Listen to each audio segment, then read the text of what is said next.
शिक्षणाची बंदी होती सर्व समाजाला, ज्ञानगंगा आली तुझ्या घरी अंगणाला, ज्ञानगंगा आली तुझ्या घरी.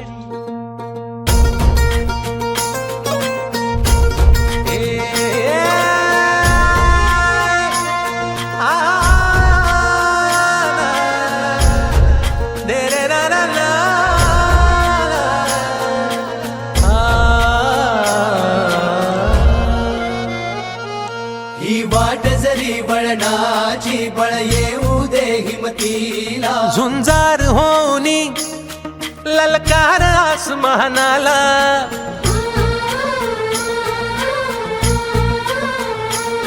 लावून कपाळी माती घ्यायचे पक्ष तिच्या पाठी, हुंकार भरारीसाठी पेटू दे मनाच्या वाती.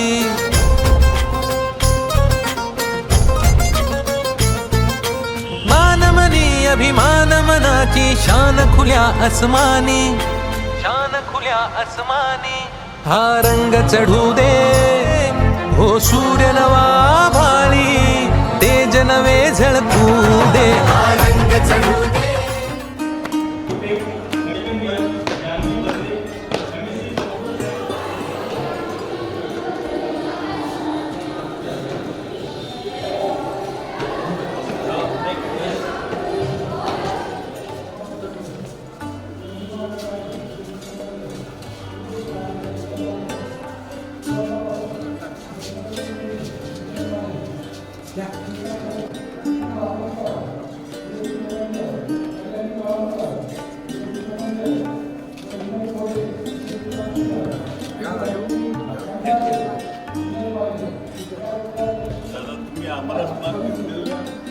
आम्ही आता चालूच आहे आमचं 17 डिसेंबर पासून.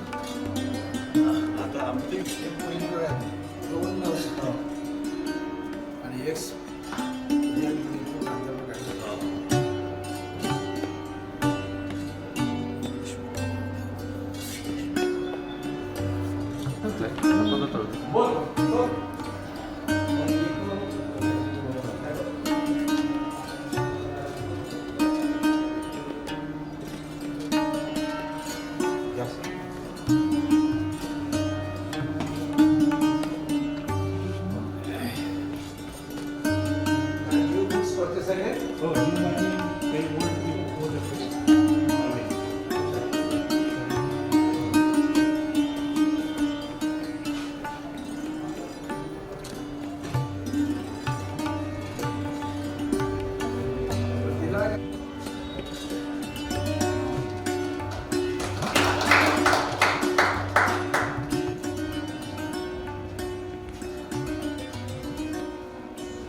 कार्यक्रमामध्ये आहे. मॅडम सोबत आणलं असतं ना. Very good very good. दर्यापूरचे आहे, कमलाबादचे ना. येस.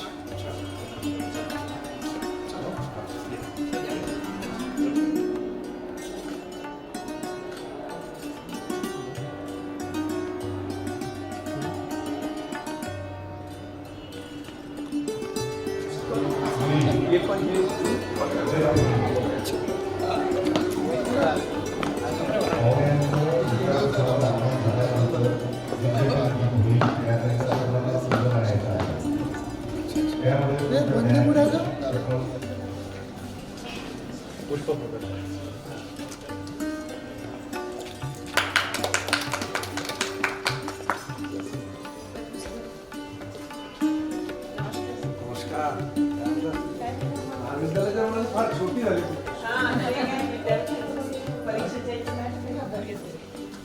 पण आता त्यापेक्षा झालं ना exam?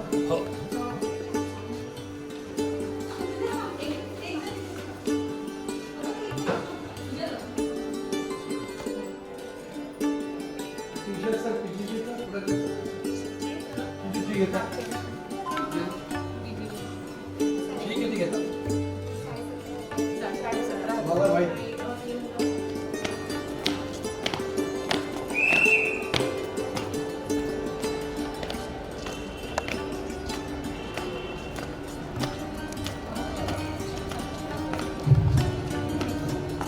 आपण यामध्ये स्नेह संमेलनाचं कार्यक्रमाने आयोजन केलं आहे. या स्नेह संमेलनात सर्व पाहुणे या सर्व पाहुण्यांचं औक्षण करतील. जयंती आपण 27 डिसेंबरला भाऊसाहेबांची जयंती उत्सवाचं औचित्य साधून आपण यावर्षी महाविद्यालयामध्ये स्नेह संमेलनाचं आयोजन केलेलं आहे. या स्नेह संमेलनाकरिता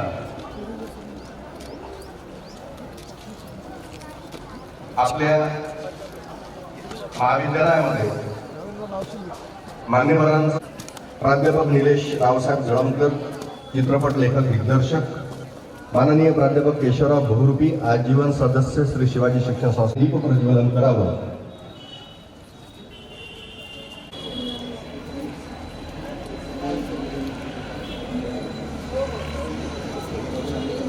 समयीच्या उजळल्या बाती मान्यवरांच्या शुभ हस्ते प्रज्वलित कराव्या ज्ञान ज्योती. अस्तोमा सद्गमय, तमसोमा ज्योतिर्गमय, मृत्योर्मा अमृतंगमय. म्हणजेच वाईटाकडून चांगल्याकडे, अंधारातून प्रकाशाकडे आणि मरणशीलतेतून अमरत्वाकडे नेणारा हे कार्य या महाविद्यालयाच्या परिसरामध्ये होऊ घातलेल्या स्नेह संमेलनाच्या उद्घाटन प्रसंगी सर्व मान्यवरांच्या हस्ते दीपप्रज्वलन आणि प्रतिमा पूजन या ठिकाणी संपन्न होत आहे. समोरच आपल्या शिक्षण संस्थेची प्रेरणा छत्रपती शिवाजी महाराज, आपल्या संस्थेचे संस्थापक अध्यक्ष, आपल्या सर्वांचे प्रेरणास्त्रोत डॉक्टर भाऊसाहेब देशमुख आणि क्रांती सूर्य महात्मा ज्योतिबा फुले या आओ झुककर सलाम करे उनको, आओ झुककर सलाम करे उनको जिनके हिस्से में ये मुकाम आया है. आओ इनकी सार्थकता में इन मानव भावों का काम आया है. आपण सर्वांनी जोरदार टाळ्यांनी या सर्व प्रतिमा पूजन आणि अभिवादनाचं एका हर्षोल्लासात स्वागत करावं. सर्व सन्माननीय पाहुण्यांना मी विनंती. पाटील साहेब, सभागृहामध्ये उपस्थित सर्व विद्यार्थी विद्यार्थिनी, शिक्षक शिक्षकेतर कर्मचारी सर्वांचं सर्वप्रथम मी शब्दसुमनांनी स्वागत करतो. आणि कार्यक्रमाची सुरुवात आपल्याला विद्यापीठ गीताने करावयाची आहे. सर्वांना विनंती करतो की आपण विद्यापीठ गीतासाठी आपल्या ठिकाणी उभं राहावं.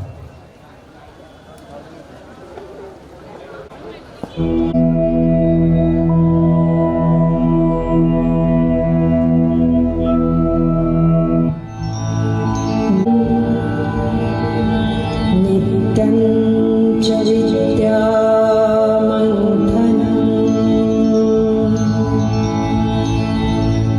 नित्यं हि विद्या सर्जनम् नित्यं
coordinator doctor Sanjay Satpute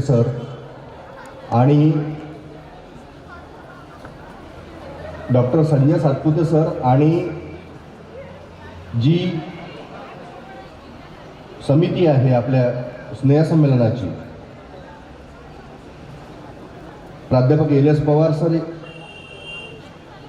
SR. Kondulkar sir, R Y. Bakale madam, प्राध्यापक सौ एम.आर. उमेकर मॅडम, प्राध्यापक P S. Patil sir, doctor S G. Ande sir, Shri निलेशभाऊ ठाकरे आणि प्रमोदभाऊ पाटील, आपणा सर्वांना सुद्धा विनंती करतो की आपण विचारपीठावर यावं. आपण समितीत आहात, आपण विचारपीठावर यावं. आपल्या महाराष्ट्राला सुद्धा विनंती आहे की आपण विचारपीठावर यावं.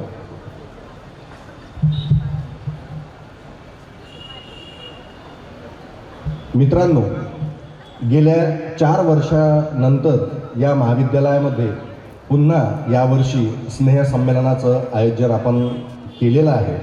एक कोरोना काळामध्ये महाविद्यालयामध्ये परिस्थितीच नव्हती ती तशी, त्यामुळे आपण ते स्नेहसंमेलन घेऊ शकलो नाही. पण आज मात्र तो योग जुळून आलेला आहे. आजच्या या उद्घाटकीय समारंभाचे अध्यक्ष आपल्या संस्थेचे सन्माननीय उपाध्यक्ष ॲडव्होकेट गजाननरावजी पुंडकर साहेबांचं स्वागत. आपल्या महाविद्यालयाचे प्राचार्य डॉक्टर जी.एन. चौधरी सर शाल, श्रीफळ आणि selected speeches of doctor P S. Deshmukh हा ग्रंथ देऊन सरांचं स्वागत करतील अशी मी माननीय प्राचार्य सरांना विनंती करतो. आमच्या हाकेला ओ देणारे आणि विनंती स्वीकारून या ठिकाणी उपस्थित सर आपण झालात.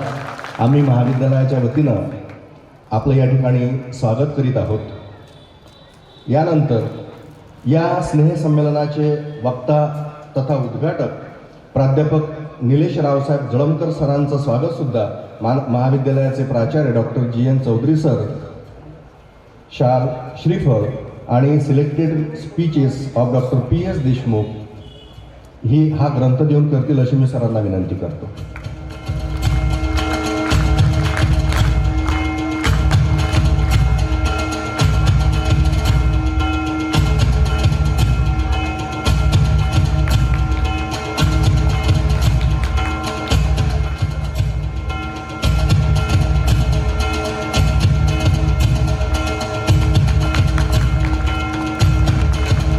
नुकताच प्रदर्शित झालेला सत्यशोधक हा चित्रपट सरांनी त्याचं लेखन आणि दिग्दर्शन केलेलं आहे. सर, महाविद्यालयाच्या वतीनं आपलं हार्दिक आम्ही स्वागत आम्ही करत आहोत. यानंतर विचारपीठावर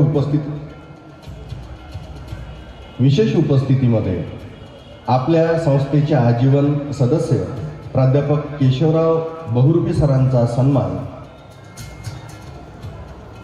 मी प्राचार्य सरांना विनंती करतो की सर आपण बहुरूपी सरांचा सन्मान पुष्पगुच्छ आणि शाल देऊन करावा.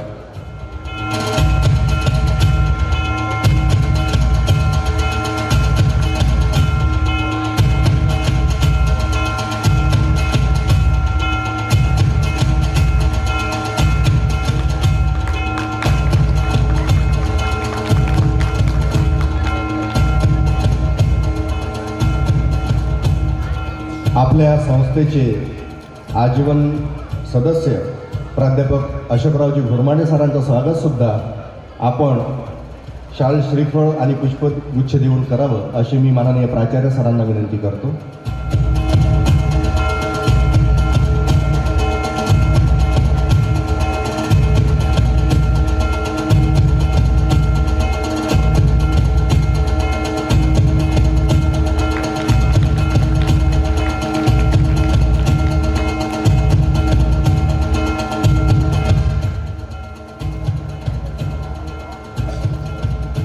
आज विशेष अतिथी म्हणून उपस्थित झालेले राजूजी बर्वे साहेबांचं स्वागत माननीय प्राचार्य पुष्पगुच्छ देऊन करतील अशी मी सरांना विनंती करतो.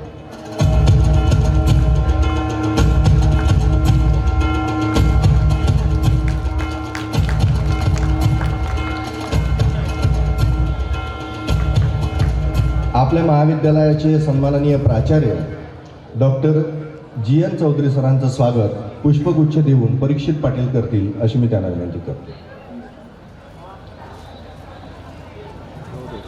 महाविद्यालयाच्या IPSC विभागाची धुरा सांभाळणारे या महाविद्यालयाचे IPSC coordinator doctor Sanjay Satpute सरांचं स्वागत या संयोजन समितीचे मुख्य संयोजक प्राध्यापक लक्ष्मण पवार सर पुष्पगुच्छ देऊन करतील अशी मी त्यांना विनंती करतो. विचारपीठावर उपस्थित विद्यार्थी सचिव तुम्हा सर्वांची प्रतिनिधी या ठिकाणी विचारपीठावर बसलेली आहे.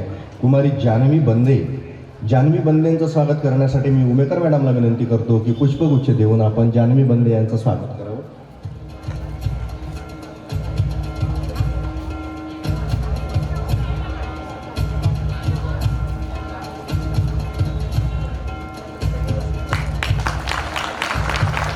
आज या स्नेहसंमेलनाच्या निमित्ताने सभागृहामध्ये उपस्थित झालेले आपल्या महाविद्यालयाचे माजी प्राचार्य, आपल्या संत गाडगेबाबा अमरावती विद्यापीठाचे माजी कुलगुरू आणि आमचे मार्गदर्शक डॉक्टर पाटील साहेब, आपलं सुद्धा सर आम्ही अत्यंत मनपूर्वक या ठिकाणी स्वागत करतो आहोत. आपली प्रेरणा, आपलं मार्गदर्शन आम्हाला सदैव या महाविद्यालयाच्या परिसरामध्ये मिळत असते. आम्ही आजन्म आपले ऋणी राहणार आहोत. सभागृह विचारपीठावर उपस्थित असलेले संयोजन समितीचे सर्व सभासद, या स्नेहसंमेलनाकरिता झटणारे सर्व मान्यवर सभासद, शिक्षक शिक्षकेतर कर्मचारी, विद्यार्थिनी, आपणा सर्वांचं मी शब्दसुमनांनी या ठिकाणी स्वागत करतो. आपल्या महाविद्यालयामध्ये नुकतंच विद्यार्थी परिषदेचं गठन झालेलं आहे. आपल्याकडे वेळ खूप कमी आहे, पण तरीसुद्धा त्या विद्यार्थ्यांची इतर विद्यार्थ्यांना ओळख व्हावी आणि त्या विद्यार्थ्यांच्या माध्यमातून आपण आपल्या ज्या काही समस्या असतात त्या महाविद्यालयाच्या प्रशासनासमोर आपल्याला ठेवायच्या असतात. तर त्याकरिता मी नावं घेईल. आपण कृपया विलंब न करता लवकर येऊन मी माननीय प्राचार्य सर आणि इतर मान्यवरांना विनंती करेन की आपण त्या विद्यार्थ्यांचा पुष्प देऊन या ठिकाणी स्वागत सत्कार करावा. मी नावं घेतो आणि या ठिकाणी तुम्हाला उपस्थित व्हायचं आहे. मिस्टर दर्शन कोंडे, मिस्टर अजय नांदणे, सादिया बेग, दिव्या रवींद्र दुर्गे, लक्ष्मी कुमरे, साक्षी शिरभाते,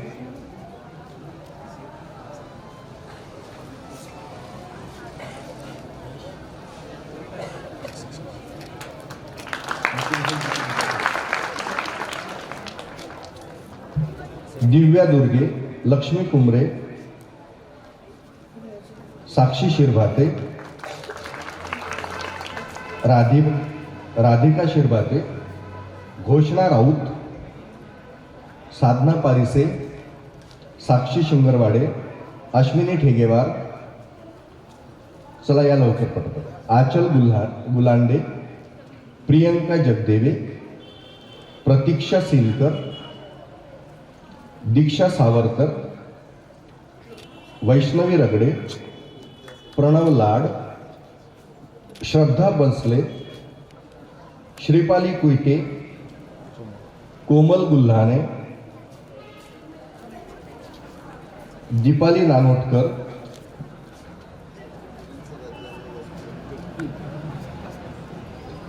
भूमिका शिरभाते, मोहित गाडबैल, राहिला खाल,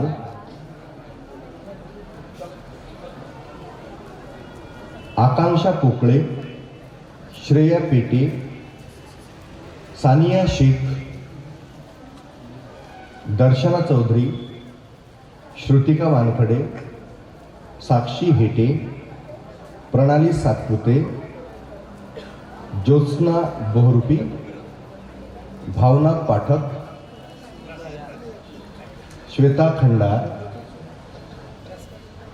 मिनल मस्की, गौरी भूते, रितू मनोहरे, जानवी बंदे, श्रेया बोगडे, शुभांगी इंगोले, स्वराज खाडे, आंचल गजभिये, आणि अभिषेक भंडारे आपल्या सर्व विद्यार्थ्यांचं या ठिकाणी पुष्प देऊन मान्यवरांच्या हस्ते स्वागत होत आहे. आपण त्या स्वागताचा स्वीकार करावा आणि महाविद्यालयाच्या प्रशासनाला सहकार्य करून उत्तरोत्तर प्रगती करावी अशा आपणास या ठिकाणी मान्यवरांच्या हस्ते शुभेच्छा प्रदान करण्यात येत आहेत.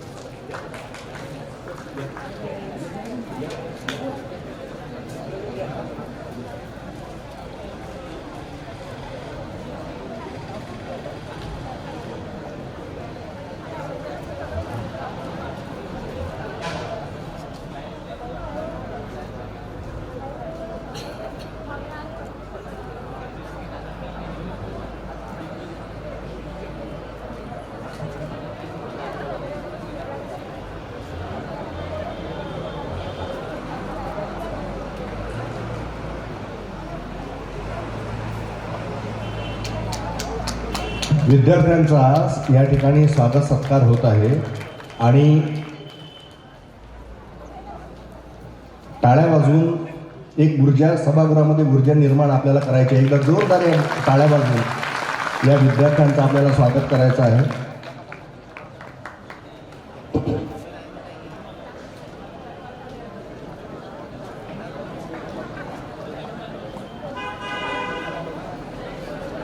या ठिकाणी महाविद्यालयातील सर्व विद्यार्थी प्रतिनिधींचं जवळपास आपण या ठिकाणी स्वागत केलं. मान्यवरांना विनंती करतो की आपण कृपया स्थानापन्न व्हावं.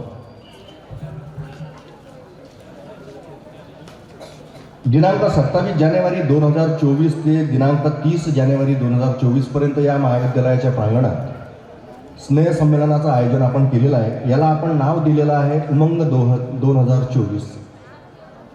या स्नेहसंमेलनाच्या बाबतची भूमिका, महाविद्यालयाची होत असलेली प्रगती आणि महाविद्यालयाच्या संदर्भातील इतर आलेख त्याचं आपल्यासमोर त्या आलेखाला शब्दबद्ध करण्यासाठी मांडण्यासाठी मी या ठिकाणी पाचारण करतो.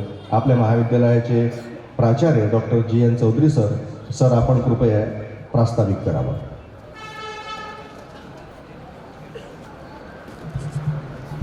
सर्वांना नमस्कार.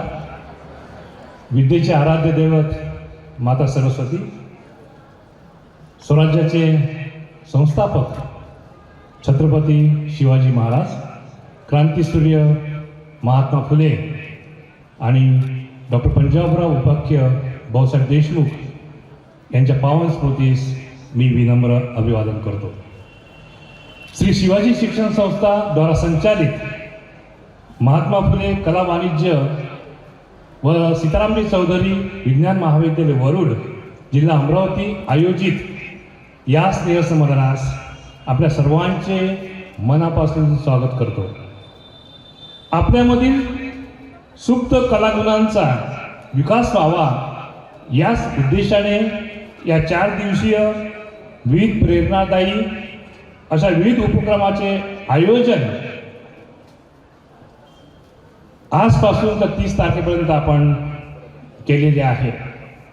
मित्रहो, हा जो समारंभ आहे हा आपल्याकरताच आहे. अशा या आनंदमय सोहळ्याचे उद्घाटन प्रसंगीचे अध्यक्ष सन्माननीय माननीय ॲडव्होकेट श्री गजाननरावजी पुणकर साहेब, उपाध्यक्ष श्री शिवाजी शिक्षण संस्था अमरावती, श्री शिवाजी शिक्षण संस्थेचे आजीवन सभासद माननीय प्राध्यापक केशवरावजी बहुरूपी साहेब, तसेच आमच्या महाविद्यालयीन विकास समितीचे सदस्य व आजीवन सभासद माननीय अशोकरावजी घोरमळे साहेब, शिवाजी शिक्षण संस्थेचे सर्व आजीवन सभासद, आजच्या या उद्घाटन प्रसंगीचे उद्घाटक प्राध्यापक निलेशजी जळमकर साहेब, चित्रपट लेखक दिग्दर्शक, प्रमुख पाहुणे माननीय देवेंद्रजी भुयार साहेब, आमदार मोर्शीवरून मतदारसंघ IQAC coordinator doctor Satpute sir, स्नेहसंमेलन समितीचे समन्वयक डॉक्टर पवार सर, माजी प्राचार्य पाटील सर, प्राध्यापक परीक्षित पाटील, श्री राजू बर्वे साहेब, संमेलनातून विद्यार्थ्यांचा आनंद द्विगुणित व्हावा यासाठी सतत परिश्रम घेणारी संमेलन समिती, सर्व समिती प्रमुख, विविध समित्यांचे सदस्य, महाविद्यालयातील सर्व शिक्षक, शिक्षकेतर कर्मचारी, साऊंड सिस्टीम, छायाचित्रकार, पत्रकार व ज्यांच्याकरता हा कार्यक्रम आपण आयोजित केलेला आहे असे माझे महाविद्यालयातील सर्व विद्यार्थिनी बंधू भगिनींनो, सर्व सन्माननीय अतिथी आमच्या विनंतीला मान देऊन आज उपस्थित आहेत, त्याबद्दल प्राचार्य या नात्याने सर्वांचे मनापासून आभारी, त्याचप्रमाणे मी धन्यवाद सुद्धा देतो. आपणास सांगण्यास अत्यंत आनंद वाटतो की डॉक्टर पंजाबराव उपाख्य भाऊसाहेब देशमुख या शहरात, या वरुड शहरात 1960 मध्ये अवघ्या 40 विद्यार्थ्यांवर हे महाविद्यालय कला महाविद्यालय उभं झालं होतं. आज कनिष्ठ महाविद्यालय, वरिष्ठ महाविद्यालय, MCVC, कला वाणिज्य व विज्ञान महाविद्यालयाच्या तिन्ही पदवी शाखा, पदवी आणि पदव्युत्तर यावर जवळपास 3000 विद्यार्थी शिक्षण घेत आहेत. वाढती विद्यार्थी संख्या आणि त्यांना लागणाऱ्या भौतिक सोयी सुविधा उभारण्यातही महाविद्यालयाने प्रगती केली आहे. मी माननीय अध्यक्ष श्री हर्षवर्धनजी देशमुख साहेब, माननीय ॲडव्होकेट गजाननरावजी पुणकर साहेब व सर्व सन्माननीय कार्यकारिणी श्री शिवाजी शिक्षण संस्था अमरावती यांना धन्यवाद देतो की त्यांनी ही 4 मजली इमारत आमच्या महाविद्यालयाला बांधून दिली. त्यामध्ये एकूण 18 क्लासरूम्स असून 5 डिपार्टमेंट आम्ही शिफ्ट केलेले आहेत.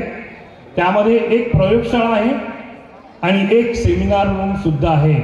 त्या सेमिनार रूमचा उपयोग विविध कल्चरल ॲक्टिव्हिटी आणि सेमिनारसाठी होत आहे. महाविद्यालयाच्या भौतिक प्रगतीबरोबरच आम्ही गुणात्मक क्षेत्रातही उत्कृष्ट परंपरेचा आलेख आजही कायम ठेवलेला आहे. त्यामध्ये इत्या 12वी बोर्ड असो, पदवी, पदव्युत्तर वर्गाचे निकाल वरुड तालुक्यात तसेच संत गाडगेबाबा अमरावती विद्यापीठात वरच्या क्रमांकाचे स्थान अजूनही टिकून आहेत. आणि म्हणूनच संत गाडगेबाबा अमरावती विद्यापीठ अमरावती कार्यक्षेत्रातील ग्रामीण भागातील नामांकित महाविद्यालय म्हणून आपल्या महाविद्यालयाचा नाव लौकिक आहे. यावर्षी संत गाडगेबाबा अमरावती विद्यापीठ अमरावतीच्या गुणवत्ता यादीमध्ये येणाऱ्या सर्व विद्यार्थ्यांचे मनपूर्वक अभिनंदन. महाविद्यालयातील आत्मा म्हणजे ग्रंथालय. आज ग्रंथालयामध्ये जवळपास 44,000 इतकी ग्रंथसंपदा आहे. ग्रंथालयात विद्यार्थ्यांना अभ्यासाकरता स्वतंत्र कक्ष आहे, स्वतंत्र इंटरनेट सुविधा सुद्धा आहे. जर विद्यार्थ्यांना एखादं बुक शोधायचं असेल तर आम्ही मोपॅक या ॲपवर त्या ॲपचा उपयोग करून तो ग्रंथ त्या महाविद्यालयाच्या ग्रंथालयात आहे किंवा नाही, किंवा किती पुस्तके आहेत तो शोधण्यासाठी मदत होते. महाविद्यालयातील संशोधन अभ्यास केंद्रातील 10 विविध विषयांमध्ये संशोधन केले जाते. म्हणजे 10 सब्जेक्टमध्ये इथे रिसर्च चालतो. त्यामध्ये 19 प्राध्यापक सुपरवायझर आहेत, संशोधन मार्गदर्शक आहेत आणि सध्या 36 विद्यार्थी हे आपल्या विविध अभ्यास केंद्रात संशोधन करीत आहेत. आणि मला अत्यंत आनंद होत आहे की त्यामध्ये 2 विद्यार्थ्यांना स्कॉलरशिप सुद्धा मंजूर झालेली आहे. आमचे महाविद्यालय विद्यार्थ्यांना केवळ बौद्धिक शिक्षण देत नाही, तर त्याचबरोबर देशसेवेसाठी सामाजिक जाणीव राहावी या हेतूने महाविद्यालयातील NSS, NCC व क्रीडा विभागातर्फे विविध उपक्रम राबविले जातात. NSS विभागाने मागील 23-24 वर्षात हैदराबाद येथे 1 एकर जमिनीवर अमृत सरोवराचे निर्माण केले आहे. या कार्याची दखल म्हणून राष्ट्रीय सेवा योजनेतील रिजनल डायरेक्टर पुणे, महाराष्ट्र शासन, महाराष्ट्र सरकार मंत्रालय आणि संत गाडगेबाबा अमरावती विद्यापीठ विशेष अभिनंदन केले आहे. एवढेच नाही तर महाविद्यालयाला उत्कृष्ट महाविद्यालय, उत्कृष्ट कार्यक्रमाधिकारी, उत्कृष्ट स्वयंसेवक म्हणून गौरव केला आहे. शारीरिक शिक्षण व क्रीडा विभागातील खेळाडूंनी क्रीडा विभागात, क्रीडा क्षेत्रात केलेली कामगिरी ही सुद्धा उल्लेखनीय आहे. कुमारी किरण नागले या विद्यार्थिनीने गुरु नानक देव विद्यापीठ अमृतसर येथे अखिल भारतीय तायकांडो या स्पर्धेत संत गाडगेबाबा अमरावती विद्यापीठाचे प्रतिनिधित्व केले असून विद्यापीठाने तिला कलर कोड सुद्धा देऊन सन्मानित केला आहे. कुमारी किरण नागले हिचे मनपूर्वक अभिनंदन करतो. डॉक्टर बाबासाहेब आंबेडकर मराठवाडा विद्यापीठ औरंगाबाद येथे महाराष्ट्र आंतरविद्यापीठ मैदानी क्रीडा स्पर्धा महोत्सवात आपल्या महाविद्यालयातील कुमारी विशाखा तुमाणे, कुमारी कोमल वानखडे व श्री शुभम तिवस्कर या विद्यार्थ्यांनी विविध खेळात संत गाडगेबाबा अमरावती विद्यापीठाचे प्रतिनिधित्व केले. या सर्वांचे सुद्धा मी मनपूर्वक अभिनंदन करतो. श्री शिवाजी शिक्षण संस्थेने डॉक्टर पंजाबराव उपके भाऊसाहेब देशमुख यांच्या 125व्या जयंतीनिमित्त भाऊसाहेबांचे विचार व प्रसार संपूर्ण महाराष्ट्रात व्हावा त्या उद्देशाने श्री शिवाजी शिक्षण संस्था अंतर्गत सर्व महाविद्यालयांना 5 व्याख्याने देऊन ग्रामीण व शहरी भागात डॉक्टर पंजाबराव उपके भाऊसाहेब देशमुख यांचा विचार भोगावा त्याकरता आमच्या महाविद्यालयाने सुद्धा 5 व्याख्याने आयोजित केली होती. नबीरा महाविद्यालय काटोल जिल्हा नागपूर, कला वाणिज्य व विज्ञान महाविद्यालय आर्वी जिल्हा वर्धा, रयत शिक्षण संस्थेचे राजश्री छत्रपती शाहू कॉलेज कोल्हापूर, राजश्री शाहू कला व वाणिज्य महाविद्यालय उकडी जिल्हा कोल्हापूर या ठिकाणी व्याख्याने दिली आहेत.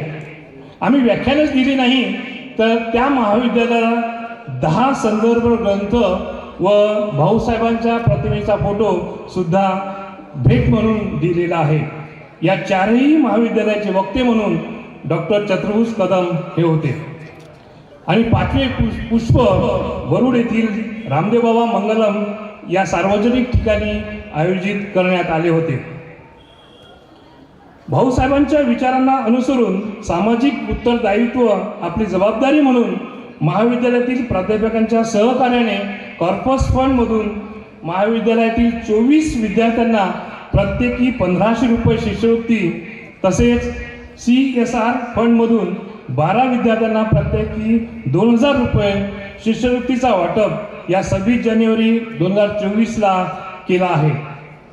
तसेच दानदात्यांनी दिलेल्या देणगीच्या व्याजातून गुणवंत विद्यार्थ्यांना दिल्या जाणाऱ्या शिष्यवृत्तीचे वाटप 30 जानेवारी 2024ला होऊ घातलेल्या समारोपीय कार्यक्रमात देण्यात येत आहे.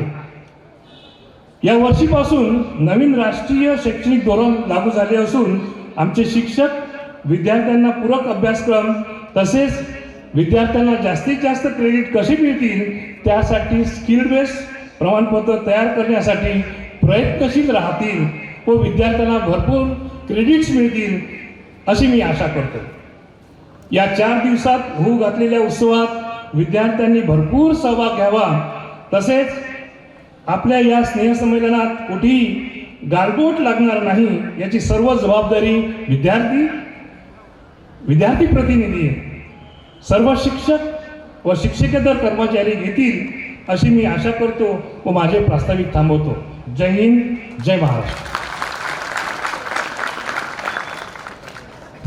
धन्यवाद. प्रास्ताविक भाषणामध्ये महाविद्यालयाचा एकंदर सर्व आढावा या ठिकाणी घेतलेला आहे. आपल्या या स्नेहसंमेलन समारंभाचे नियोजित प्रमुख उपस्थिती आपल्या मोर्शी वरुड मतदारसंघाचे आमदार, आपल्या महाविद्यालयाचे माजी विद्यार्थी माननीय आमदार देवेंद्रजी भुयार साहेबांचं या ठिकाणी आगमन झालेलं आहे. मी माननीय प्राचार्य सरांना विनंती करेल की आपण महाविद्यालयाच्या वतीने आमदार देवेंद्रजी भुयार साहेबांचं शाल, श्रीफळ, पुष्पगुच्छ आणि भाऊसाहेबांच्या भाषणांचा संग्रह हे पुस्तक आपण माननीय आमदार साहेबांना प्रदान करावं महाविद्यालयाच्या वतीने. मी आमदार साहेबांना अशी विनंती करेल की आपण आमच्या महाविद्यालयामध्ये आपला सत्कार होतो आहे तो आपण स्वीकार करावा.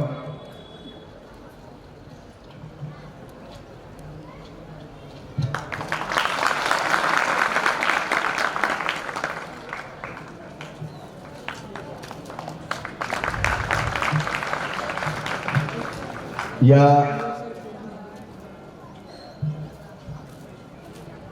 समारंभाला आपल्या संस्थेचे सन्माननीय आजीवन सभासद बहुरूपी साहेब आणि इतर सर्व उपस्थित आजीवन सभासदांचं मी या ठिकाणी शब्दसुमनांनी स्वागत करतो. आपल्या महाविद्यालयाचे शारीरिक शिक्षण विभागाचे संचालक प्राध्यापक तेलमोरे सर जे निवृत्त झालेले आहेत ते सुद्धा या महाविद्यालयाच्या प्रेमापोटी आज या निमित्तानं उपस्थित झाले. सर आपलं सुद्धा मी या ठिकाणी शब्दसुमनांनी स्वागत करतो. मित्रांनो, या स्नेहसंमेलनाचं आज आपल्याला उद्घाटन करायचं आहे आणि त्याकरिता आपण उद्घाटक आणि वक्ता म्हणून ज्यांना या ठिकाणी निमंत्रित केलेलं आहे असे नुकताच प्रदर्शित झालेल्या सत्यशोधक या चित्रपटाचे लेखक दिग्दर्शक प्राध्यापक निलेश रावसाहेब जळमकर सरांना विनंती करतो की सर आपण या ठिकाणी येऊन या स्नेहसंमेलनाचं उद्घाटन झालं असं जाहीर करावं. त्यानंतर आपल्याला महात्मा फुले आणि भाऊसाहेब देशमुख यांच्यावर सुद्धा बोलायचं आहे. ते व्याख्यान आपण नंतर घेणार आहोत, पण आपण सुरुवातीला या स्नेहसंमेलनाचं उद्घाटन झालं असं जाहीर करावं मी अशी आपल्याला नम्र विनंती करतो.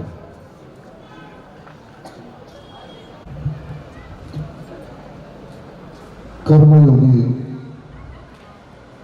संत गाडगेबाबा यांच्या नावाने विद्यापीठ असावं. भाऊसाहेब पंजाबराव देशमुख यांनी श्री शिवाजी शिक्षण संस्था महाराजांच्या नावानं स्थापन केलेली शिक्षण संस्था असावी. त्यानंतर ज्यांनी सत्व आणि तत्वाचा एक सत्य धर्म या समाजाला दिला अशा महात्मा फुलेंच्या नावाने महाविद्यालय असावं.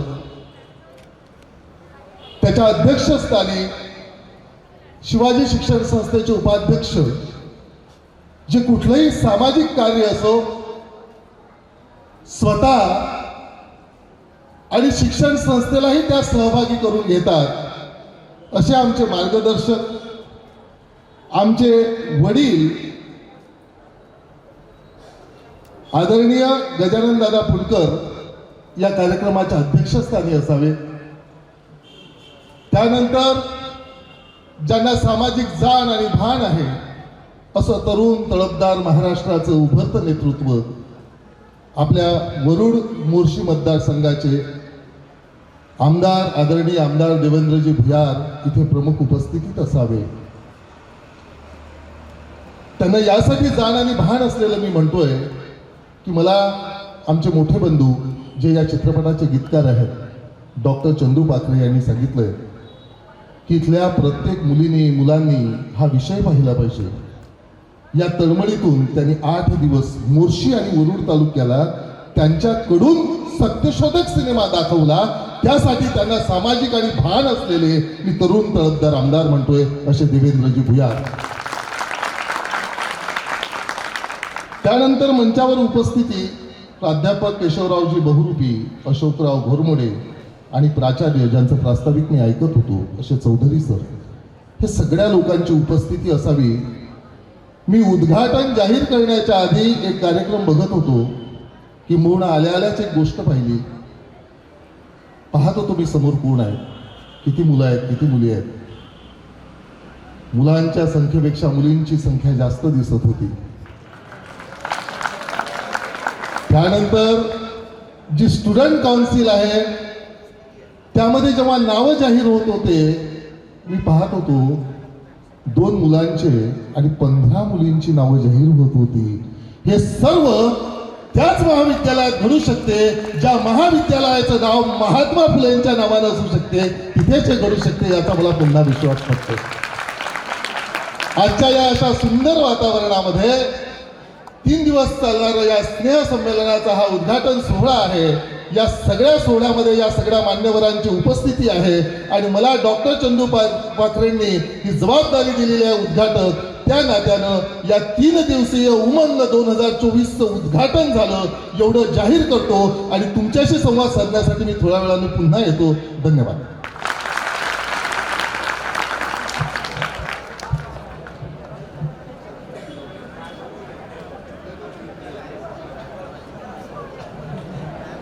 खरं तर जळमकर सर आपले वक्ता सुद्धा आहेत. आता उद्घाटक आहेत म्हणून उद्घाटन झालं.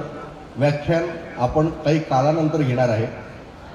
ब्रेक याच्यासाठी दिला सर जळमकर सर तुम्हाला की तुम्ही ज्या पद्धतीनं आमच्या आमदार साहेबांचं वर्णन तरुण तडफदार आणि सामाजिक जाण आणि भान असलेला नेता उभरतं नेतृत्व असं म्हटलेलं आहे. मला असं वाटतं की त्यांना तुम्ही पहिल्यांदा ऐकत असाल इथे, तर आमची अशी विनंती आहे तुम्हाला की तुम्ही अगोदर आमच्या आमदार साहेबांना ऐका आणि मग आम्ही तुम्हाला ऐकू. म्हणून मी आपल्या मोर्शी मतदार संघाचे आमदार देवेंद्रजी भुयार साहेबांना विनंती करतो की सर आपण या ठिकाणी 2 शब्द व्यक्त करावे.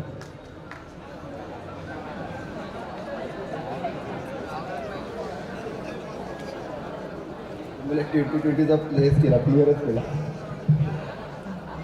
आजच्या या वार्षिक स्नेह संमेलनाच्या कार्यक्रमाच्या निमित्तानं उपस्थित असलेले या आपल्या शिवाजी शिक्षण संस्थेचे उपाध्यक्ष तथा आजीवन सदस्य माननीय ॲडव्होकेट गजेंद्ररावजी पुणकर, कार्यक्रमाकरता उपस्थित असलेले यांनी अतिशय महात्मा फुले यांचं पूर्ण वर्णन आपल्या चित्रपटाच्या माध्यमातून आमच्या समोर मांडलेलं आहे.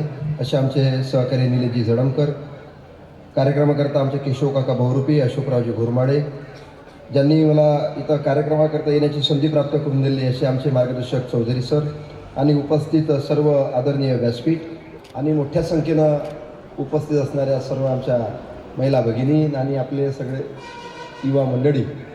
संख्येनं आपण कमी आहोत त्यात आपला दोष नाही. सगळ्यात म्हणजे मी इथं बसत होतो तर या रचनेतून गेलेला मी कार्यकर्ता आहे. जमावर्ग तिकडे शेवट आणि शॉर्टकट इकडनंच होता.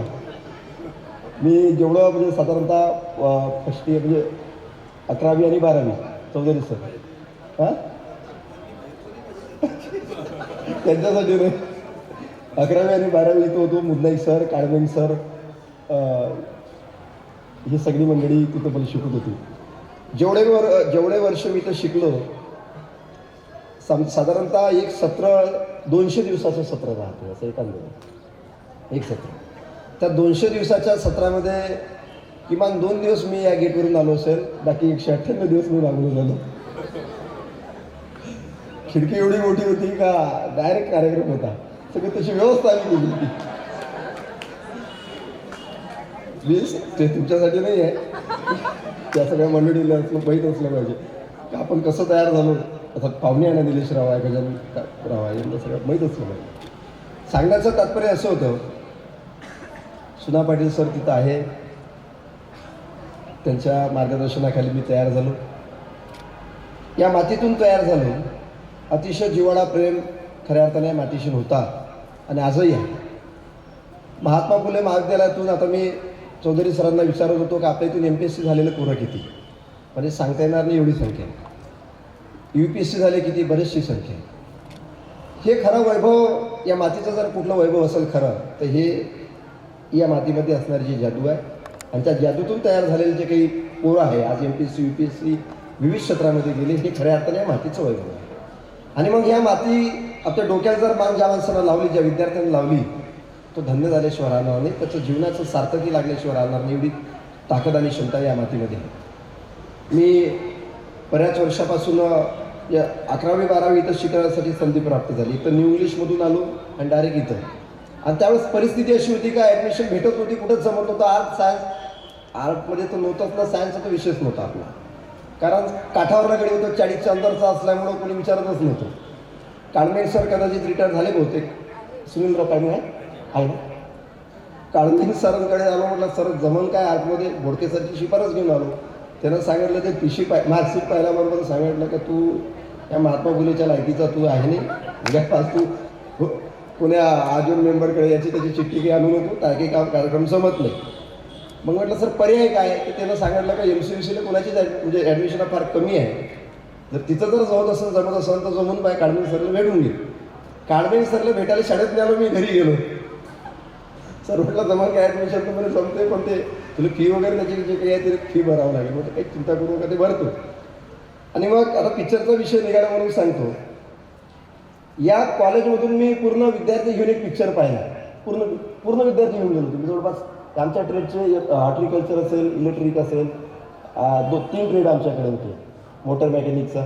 त्या तिन्ही ट्रेडचे पूर्ण विद्यार्थी घेऊन मी पिक्चर पाहायला गेलो. स्टाईल मिळाली नाही का, स्टाईल पिक्चर पूर्ण संख्या एक वर्गात पोरगांना ठेवला. आणि मग त्यावेळेची अवस्था तशी होती, असं वाटत होतं की त्या लेवलला आपण राहिलो पाहिजे. आता तुम्ही सामाजिक भान ठेवण्याचा जो विषय आपण इथं काढला, आपण मांडला, खऱ्या अर्थानं त्यावेळची असणारी परिस्थिती आणि मग आपण माणसामध्ये होणारे जे काही बदल आहे किंवा येणारी जी जबाबदारी आहे, जबाबदारीनुरूप माणसानं वागलं पाहिजे. आज देश ज्या रचनेतून जात आहे, ज्या देश या व्यवस्थेतून समोर चालला, ज्या भानगडीतून ज्या घटनेतून देश समोर चाललेला आहे, हे जरा कुठंतरी मनाला खटकणारं आहे. आणि हे काय आमचं देशाचं भविष्य नाही. देशाचं भविष्य जर कुठे असेल तर त्या विज्ञानात आहे, त्या सायन्समध्ये आहे, ते आम्ही शोधलं पाहिजे. त्याचं काहीतरी नवीन आकलन करण्याचं काम आपण केलं पाहिजे. परंतु ते न करता विचित्र गोष्टीच्या मागे जास्त वेळ देणे, जाणीवपूर्वक काही गोष्टी ज्याचा माणसाच्या सामाजिक जीवनाशी काहीही संबंध नाही, अशा गोष्टी तुमच्या आमच्यावर लादणे आणि मग तुम्ही त्याच्यावर आपण लोकसुद्धा त्याच विषयासाठी सातत्यानं बळी पडणे, हे सुद्धा देशाच्या हितासाठी तुमच्या मायाच्या हिताच्या दृष्टिकोनातून अतिशय चांगलं नाही. हे ज्यावेळेस आमच्या लक्षात आलं आणि मग लक्षात आल्यानंतर निलेशरावांनी सत्यशोधक महात्मा ज्योतिबा फुलेंचा जो विचार आहे, डॉक्टर बाबासाहेब आंबेडकरांचा असणारा जो पुरोगामी विचार आहे, तो विचार चित्रपटाच्या माध्यमातून तुमच्या आमच्या समोर अधोरेखित करण्याचं पवित्र काम आदरणीय निलेशजी जळणकरांनी केलं. चंदू पाखरे सरांनी त्यांना चांगलीच साथ दिली, गायनाच्या माध्यमातून साथ दिली. आणि मग एक अतिशय चांगला पिक्चर की जे महाराष्ट्र सरकारनं ज्याची दखल घेतली, आदरणीय अजित पवारांनी सुद्धा तो टॅक्स फ्री करण्याचा निर्णय केला. आणि 3 दिवस म्हणजे असा पहिला पिक्चर राज्यात ठरलं, त्या 3 दिवसात तो टॅक्स फ्री आपला झाला. नाही तर ते पिक्चर पाहासाठी किती भानगडी करावं लागते, म्हणजे काय काय धंदे करावं लागतात. आणि ते कंगना राणावता नक्की काही खोलात ते आपण जाणार नाही, काय भानगडी करायची. परंतु सामाजिक क्षेत्रामध्ये जे काम, राजकीय क्षेत्रामध्ये जे काम करणारे लोक आहेत, त्या लोकांना सुद्धा तुमच्या आमच्या विचाराची जाण आहे. आणि मग चांगलं काम जर आपण हातात घेतलं असेल तर ते शेवटात येण्याची सुद्धा जबाबदारी फुलेशाह आंबेडकर विचारधारेवर काम करणाऱ्या आमच्या सुद्धा युवकांची आहे. आपण विद्यार्थी संख्या फार कमी आहे. मी मागच्या कार्यक्रमाला आलो त्यावेळेस निलेशदा ठाकरेंनी मला सांगितलं की आमदार साहेब आपल्या शाळेमध्ये जिमची गरज आहे का, जिमची गरज आहे असं मला सांगितलं. मी निलेशरावांना सांगितलं का तुम्ही मला प्रस्ताव द्या, मी तुम्हाला 2 महिन्याच्या आतमध्ये तुमच्या जिमचं मी काम करून देतो. परंतु दुर्दैवानं मी जे गोष्ट मागितली ती गोष्ट माझ्याकडे आली नाही. ज्या गोष्टीची मी इथं चर्चा केली, सांगितलं की तुम्हाला निधी उपलब्ध करून देतो, ते निलेशराव आपल्याकडे आलं नाही. सर चौधरी सर साहित्य आलं, क्रीडा विभाग होते, अच्छा लावा इन्स्टॉल करायचं. ओपन जिम घेतला तुम्ही की बंदिस्त घेतला? ओपन जिम घेतला, क्रीडा विभाग. ओके ठीक आहे. मी न्यू इंग्लिश शाळेने दिलं. शिवाजी शिक्षण संस्थेच्या माझ्या मतदारसंघात गजानरावजी तुमच्या माहितीसाठी जेवढ्या काही संस्था आहेत, मी या संस्थेचा मेंबर नाही, परंतु त्या संस्थेतून मी तयार झालो, या शाळेतून मी तयार झालो म्हणून सामाजिक बांधिलकी आहे. शिवाजी संस्थेच्या जेवढ्या काही शाखा आहे, राजरा बाजारची असेल, वरुडची असेल, मोर्शीची असेल, जिथे जिथं आपल्या शाखा आहेत त्या सगळ्या शाखेने मी निधी आपण दिला. डिजिटलायझेशन सुद्धा करून दिलं, तिथं पिण्याच्या पाण्याची सुद्धा व्यवस्था केली. काही शाळेमध्ये तर शौचालयाची व्यवस्था सारखी सुद्धा होती, ते सुद्धा मी केलं. आता आपली संस्था फार मोठी आहे, माझ्यासारख्या कार्यक्रमाची आपल्याला गरज नाही, तरी पण थोडासा का वाटा या विद्यार्थी, या शाळेचा विद्यार्थी असल्याच्या कारणानं असला पाहिजे. ही सामाजिक मी याचं भान ठेवून आपल्यासुद्धा शाळेला मी बऱ्याचशा निधी डिजिटलायझेशनच्या माध्यमातून मी मंजूर केला. आता ह्या हाताने सांगायची मला सवय नाही, परंतु त्या आजच्या कार्यक्रमाच्या निमित्तानं आपल्या काही गोष्टी जर शिल्लक असेल, आपले काही वर्ग जर डिजिटलायझेशन करण्याची जर गरज असेल तर चौधरी सर तुम्ही माझ्याकडे प्रस्ताव द्या, ते सुद्धा मी करून देण्याची तयारीमध्ये आहे. मी ग्रॅज्युएशन पूर्ण करू शकलो नाही, थांबलो, परंतु या मतदारसंघातला एक सुद्धा विद्यार्थी माया लेवलने थांबू नये, माझ्यापेक्षा समोर गेला पाहिजे या भावनेनं मी काम करायला लागलो. आज आपल्या मतदारसंघामध्ये 162 जिल्हा परिषदच्या शाळा, 162. इथं मी बऱ्यापैकी पाहिलं की बऱ्याचशा पुरी ग्रामीण भागातले, पोरंसुद्धा ग्रामीण भागातले, आणि 50% प्रोडक्शन इथं बसणाऱ्यापैकी जिल्हा परिषदच्या शाळेमधून आलेलं आहे. हे तुमच्यासमोर उभं झालेलं देवेंद्र भुयार प्रोडक्शन कुठल्या कार्पेटचं प्रोडक्शन नाही आहे. हे देवेंद्र भुयार नावाचं प्रोडक्शन जिल्हा परिषदच्या शाळेमधून खिचडी खाऊन तयार झालेला मी कार्य करतो.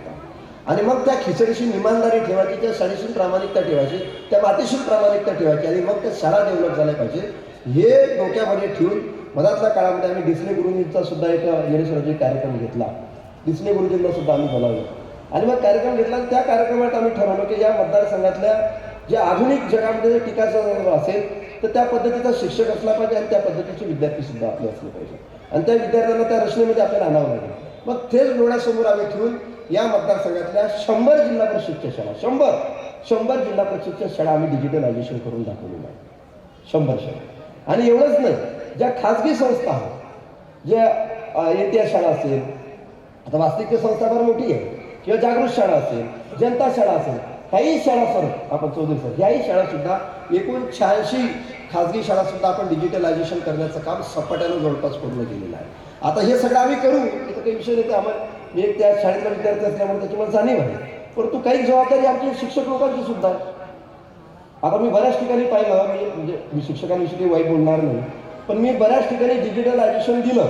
कायसाठी का त्या पोरांना आधुनिक युगाची पूर्ण जाण झाली पाहिजे, सगळा सिलेबस त्यांना त्या TV वर दाखवता आला पाहिजे, कॉम्प्युटरवर दाखवता आला पाहिजे, लॅब तयार करून दिल्या.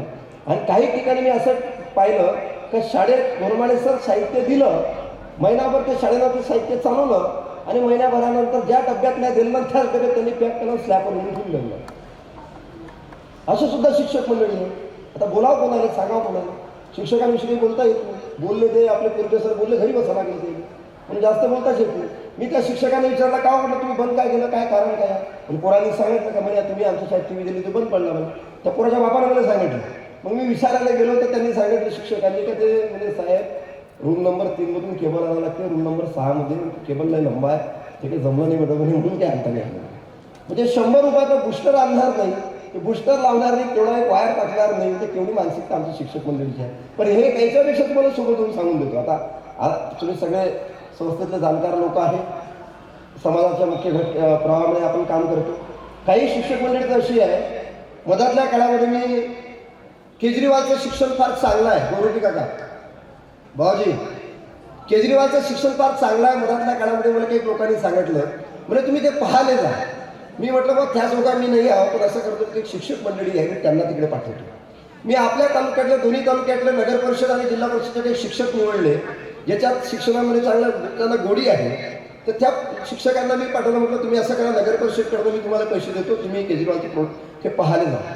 जिल्हा मी युवकांना त्याला आदेश करून दिला, आणि आदेश केल्यानंतर म्हटलं तुम्ही एकदा ते पाहून या काय कसा त्याचा कन्सेप्ट आहे, काय फॉर्मॅटमध्ये तो विद्यार्थ्यांना शिकवते, ते पाहण्यासाठी मी पाठवलं. शिक्षक माझ्याकडे आले म्हणे भाऊ आपण तुम्ही रेल्वेला पाठवून राहिले, आम्हाला 1.5 दिवस जायला लागेल, तुम्ही असं करा विमानानं पाठवा. 11 शिक्षक होते, म्हटलं तुम्ही म्हणता ते विमानाला पाठवतो, चला. त्यांना विमानाची व्यवस्था करून दिली, काय जोडून पैसे द्यायचं काम नव्हतं, नगरपालिकेकडून पैसे द्यायचे होते. विमानाची व्यवस्था केली. आमची सगळे शिक्षक मंडळी दिल्लीला गेली, केजरीवालच्या त्या शाळेमध्ये गेली. शाळेतून आलेले तेवढे इकडे तिकडे फोटो काढले, आणि त्याच दिवशी आमची शिक्षक मंडळी रेल्वेनं पचमढीला गेली. प्रोग्राम होता 7 दिवसाचा, त्यांना 7 दिवस दिले होते. फोटो काढले, केजरीवाल संघ फोटो काढले, मनीष सिसोदिया होता शिक्षण मंत्री, त्या संघ फोटो काढले, त्याचे कमिशनर होते त्या कमिशनरशी फोटो काढले. सगळे फिरून एका दिवसात फोटो काढले. त्याच दिवशी संध्याकाळी पचमढी आग्र्याला गेले. आग्र्याला 1 दिवस थांबले, आणि आग्र्याला कुठं जायचं म्हणून डायरेक्ट पचमढीला गेले. थंड हवेच्या ठिकाणी 5 दिवस राहिले. 6व्या 7व्या दिवशी सकाळी वापस आले. वापस आल्यानंतर 1 दिवस घरी मुक्काम केला. ना त्या सगळ्याला बोलावलं, म्हटलं का तुम्ही काय काय शिकले, त्यातून काय काय आणलं. त्यांनी कार्यालय आणून दाखवलं. सगळे त्यांनी मंत्र्यांसोबत काढलेले, आणि तिथल्या काही शिक्षक लोकांसोबत हेकोळे तिकोळे शिल्पे फेल्पे मला दाखवल्या. म्हणजे केजरीवालचं शिक्षण 1 नंबर आहे, तसं शिक्षण आपल्याकडे येत असेल तर जमा. म्हटलं पण त्यावेळी आणलं तरी काय तुम्ही, म्हणजे फोटो आणले ना. म्हटलं तुम्हाला फोटो काढायचं पाठवलं होतं काय? नाही नाही, मग तुम्ही सांगितलं ते आम्ही केलं, गेलो सगळं पाहिलं आणि ते तुम्हाला आणून दाखवलं म्हणून. तुम्ही सांगा आम्ही जग कुठे चाललो, आम्ही कुठं चाललो याचं सुद्धा चिंतन करण्याची फार गरज आहे. म्हणून मग डिजिटलायझेशन आम्ही आणायचं आणि ह्या पद्धतीनं मग लोकांनी ते वापरायचं तर हे काही संयुक्तिक नाही. खऱ्या अर्थानं आज जगामध्ये आपल्याला या कॉम्पिटिटिव्ह जर टिकाच असेल तर त्या सगळ्या जगाचं आकलन करण्याची क्षमता तुमच्या आमच्यात असली पाहिजे. आणि त्यासाठी मग तुम्हाला जे जे पूरक असणारं साहित्य जे पाहिजे ते सगळं उपलब्ध करून देण्याची जबाबदारी मी आहे. शिक्षण, आरोग्य जे जे आपल्याला करता येईल ते सगळे व्यवस्था करण्याची निश्चितपणानं आमची जबाबदारी आहे. ते करण्यासाठी मी 100% समर्थ म्हणजे प्रामाणिकपणाने मी तयार आहे. आज अतिशय डौलदार आपली इमारत झाली. पूर्वी टिनेचा कार्यक्रम होता, पंखा फिरत नव्हता, पंख्याने भाषानं फिरवा लागत होतो, भाषानं फिरवा लागत होतं, अशी अवस्था आमच्या एवढीच होती. परंतु तुम्ही गजानरावजी फार चांगलं लक्ष संस्थेमध्ये घातलं, हर्षवर्धनांनी सुद्धा लक्ष घातलं. हा एक शंकाच नाही. म्हणजे आज आम्हाला वाटायला लागलं की भाऊसाहेब पंजाबराव देशमुखांनी त्या काळामध्ये पाहिलेलं स्वप्न की तुमच्या रूपाने हे प्रत्यक्षात कृतीत यायला लागलेलं आहे. याचा प्रचंड आनंद माझ्यासारख्या कार्यकर्त्यांना. कारण तिथं बसणाऱ्या काही हे 80% लोक, 80% विद्यार्थी हे सगळे ग्रामीण भागातून आलेले, सर्वसामान्य घरातून आलेले सगळे पोरं आहेत. आणि मग त्यांच्यासाठी जर हे सगळं शिक्षणाचं दालन जर उभं होत असेल जे भाऊसाहेबांनी त्या काळामध्ये स्वप्न पाहिलं होतं तर खरोखर आज भाऊसाहेब प्रचंड आनंदी असेल.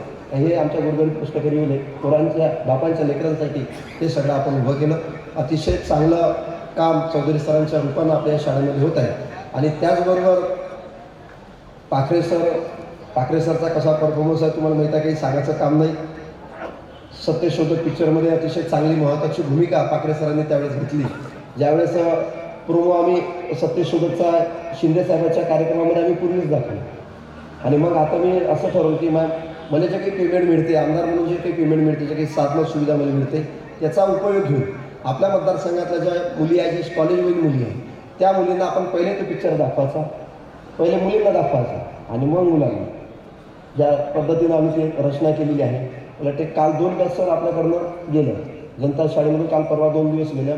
मोर्शीमध्ये तर सलग 6-7 दिवस आपला तो पिक्चर आपल्या सगळ्या विद्यार्थ्यांना आपण दाखवला. खऱ्या अर्थानं खरं रूप बाबासाहेबांचं असेल, छत्रपती महाराजांचं असेल, ते खरं रूप आपल्याला जनतेसमोर, लोकांसमोर, डोळ्यांसमोर आणता आलं पाहिजे. आणि त्या विचारावर चालण्याचं पवित्र काम तुमच्या माझ्यासारख्या कार्यकर्त्यांनी, विचाराच्या लोकांनी केलं पाहिजे. हीच भावना या कार्यक्रमाच्या निमित्तानं बोलतो. आणि एक गजानरावजी आपल्याकडे एक शेवटली विनंती मी करून जातो. आपण मधात कृषी प्रदर्शनी आपण घेतली, अतिशय चांगली प्रदर्शनी झाली. एवढी चांगली झाली का म्हणजे मनाला चांगलं खूप बरं वाटलं. नाही तर आमच्या भागात कृषी प्रदर्शनी घ्यायला घेतली होती पूर्वीच्या मंत्र्यांनी, तर त्या कृषी प्रदर्शनी लोक येत नव्हते. एक नायब तहसीलदार आम्हाला नाचावा लागला होता, मला आठवतं का? गावाचं लोक त्यांना माहीत होतं परिस्थिती का आपण एक नायब तहसीलदाराला नाचायला लावलं होतं. शेवट काहीलाच लोक येत नव्हते. तर तुम्ही प्रदर्शनी घेतली, लाखो लोक, 2.5-3 लाख लोक त्या प्रदर्शनीला भेटले. म्हणजे भाऊसाहेबांनी पहिली प्रदर्शनी घेतली, सेकंड प्रदर्शनी आपण घेतली. आदरणीय हर्षवर्धनांच्या मार्गदर्शनाने काही ते घेत आली. त्याच पद्धतीची एक तुमच्याकडे एक अपेक्षा आम्हाला अशी की भाऊसाहेबांचा जो कार्यकाळ त्या वेळचा आहे. आता मी वाचताना असं मला का भाऊसाहेबांनी शिक्षण संस्था उभं करताना एक जमादे नावाचे यवतमाळ जिल्ह्यातले एक गृहस्थ होते, मित्र होते.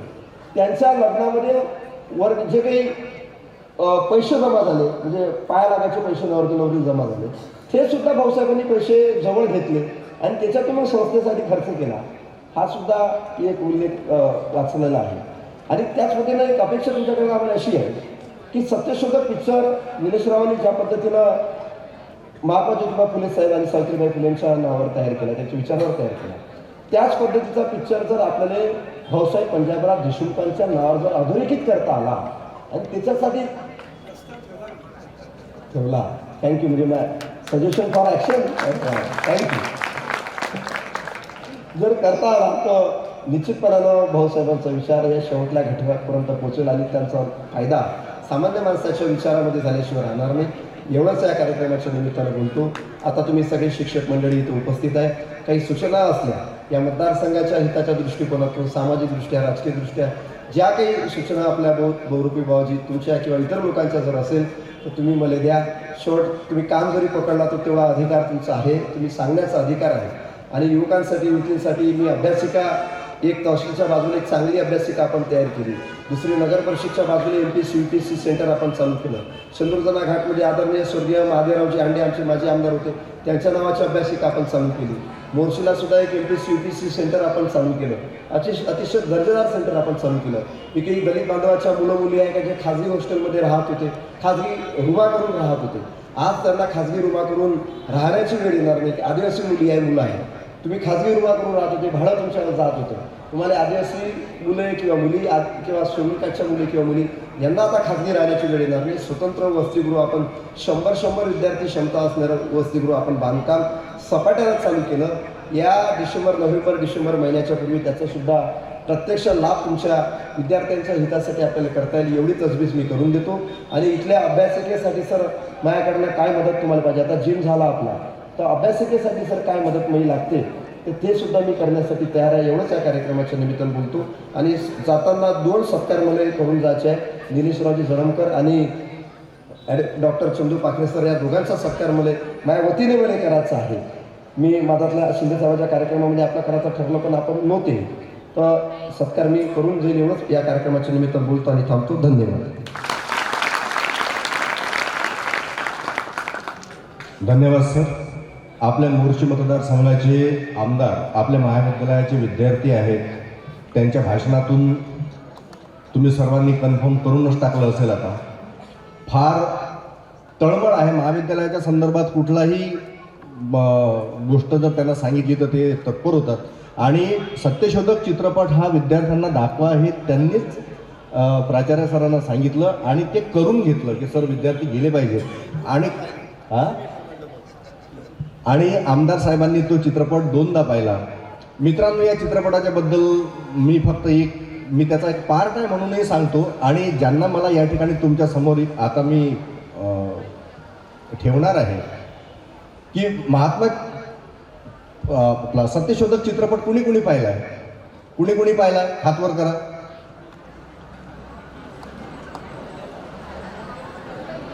बऱ्याच जणांनी पाहिलेला आहे. त्याच्यामध्ये निलेश जळमकर सरांनी काम सुद्धा केलेलं आहे. आणि त्या चित्रपटाचं शीर्षक गीत आणि शेवटचं गाणं मी लिहिलेलं आहे. ती जबाबदारी त्यांनी मला दिली होती. आणि एक तरुण तडफदार लेखक आणि पुरोगामी विचाराने झपाटलेला एक चीर तरुण माणूस कशा पद्धतीची आपल्या लेखणीला खोली देऊ शकतो हे सत्यशोधक चित्रपटाच्या निमित्ताने सर्व महाराष्ट्राला माहीत झालेलं आहे. आज सत्यशोधक चित्रपटाने 4थ्या आठवड्यामध्ये पदार्पण केलेलं आहे. गेल्या 10 वर्षात एकही चित्रपट 4 आठवडे महाराष्ट्रात चाललेला नाही. हा सत्यशोधक चित्रपट आहे. आपण निलेश सरांचं याकरिता जोरदार टाळ्यांनी स्वागत करायला पाहिजे. आणि चित्रपट 5 जानेवारीला रिलीज झाला आणि 8 जानेवारीला तो टॅक्स फ्री झाला. आणि ज्या दिवशी टॅक्स फ्रीची मीटिंग होती त्या मीटिंगला आपल्या मतदारसंघाचे आमदार देवेंद्रजी भुयार उपस्थित होते. आणि भुयार साहेबांनी सुद्धा माननीय अजितदादा पवार साहेबांना सांगून या चित्रपटाला टॅक्स फ्री करा असा आग्रह धरला. मी सर आपलं सुद्धा या निमित्तानं या ठिकाणी ऋण व्यक्त करतो. आणि ही मंडळी त्या ठिकाणी उपस्थित होती. तर अशा एका फार खोली असलेल्या विचारवंताला, खोली असलेल्या लेखकाला आणि अत्यंत पुरोगामी विचारवंत असणाऱ्या या माझ्या मार्गदर्शक मित्राला या ठिकाणी आमंत्रित करतो. प्राध्यापक निलेश रावसाहेब जळमकर सर. आपण डॉक्टर चंदू पाखरे सरांनी मला विषय वेगळा दिला होता. महात्मा फुले सावित्रीमाईंच्या भावविश्वावर मला बोलायचं होतं. आणि आता थोड्या वेळापूर्वी त्यांची चिठ्ठी आली आहे, त्यांनी विषय बदलून दिला आहे. महात्मा फुले आणि डॉक्टर पंजाबराव देशमुख यांच्या नात्यावर काही बोलता येत असेल तर तेवढं बघा, असा विषय माझ्याकडे आला. मी खरंच देवेंद्र भाऊ तुमचं कौतुक करतोय आणि खूप तुमचे अभिनंदन करतोय, आभार मानतोय. तुम्ही काय शिकायचं आहे देवेंद्र भाऊंकडून हे लक्षात घ्या. खिडकीतून जाणं येणं सोडून द्या, मागच्या दरवाजातून जाणंही सोडून द्या. पण जो मागच्या गेटमधून जाणारा माणूस ज्या थाटाने समोरच्या गेटमधून सगळ्या सरकारी शासकीय इमारतीत येतो त्यासाठी एकदा जोरदार टाळ्या वाजायला पाहिजे. आपल्या वर्गाला स्टाईल हा सिनेमा दाखवणारा माणूस जेव्हा संपूर्ण समाजाला सत्य शोधक दाखवण्याचा विळा घेतो त्यावेळेला ते खऱ्या अर्थानं खरे आमदार झाल्याचं मला वाटतं.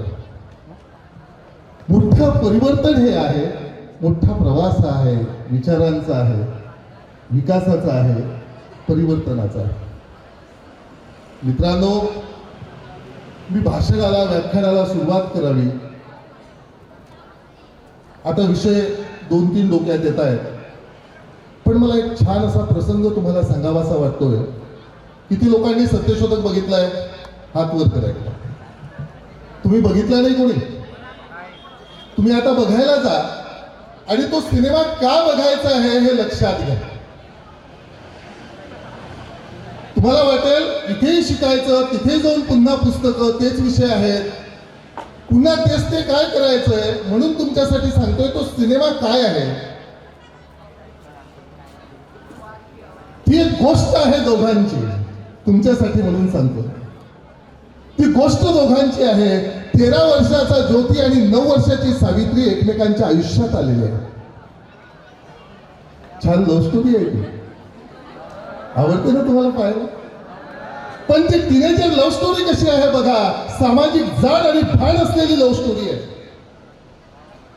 साहेब, तुम्हाला सर्वांना माहित असेल की गेल्या 1.5-2 वर्षाची गोष्ट आहे. एका संविधानिक पदावर असलेला व्यक्ती या दोघांच्या नात्याविषयी काय बोलतो, किती विडंबनात्मक बोलतोय. त्यावेळेला अवघ्या महाराष्ट्राला किडस आली होती.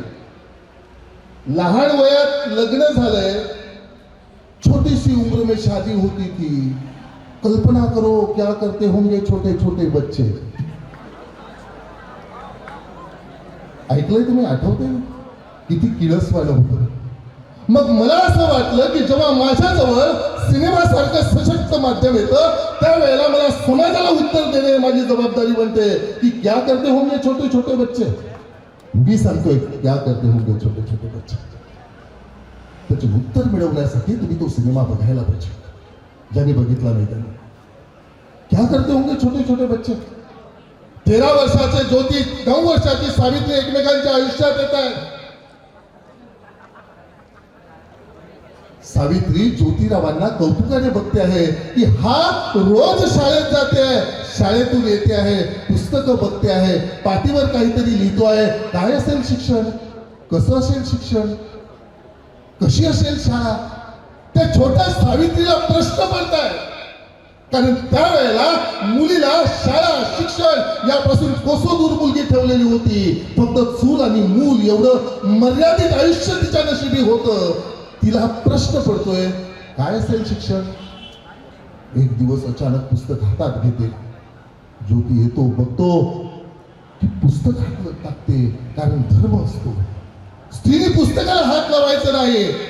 आणि ज्योती म्हणतो तुला शिकायचं सावित्री. क्या करते होंगे छोटे छोटे बच्चे. याची उत्तर पाहायची असेल तर तो सिनेमा बघायला पाहिजे.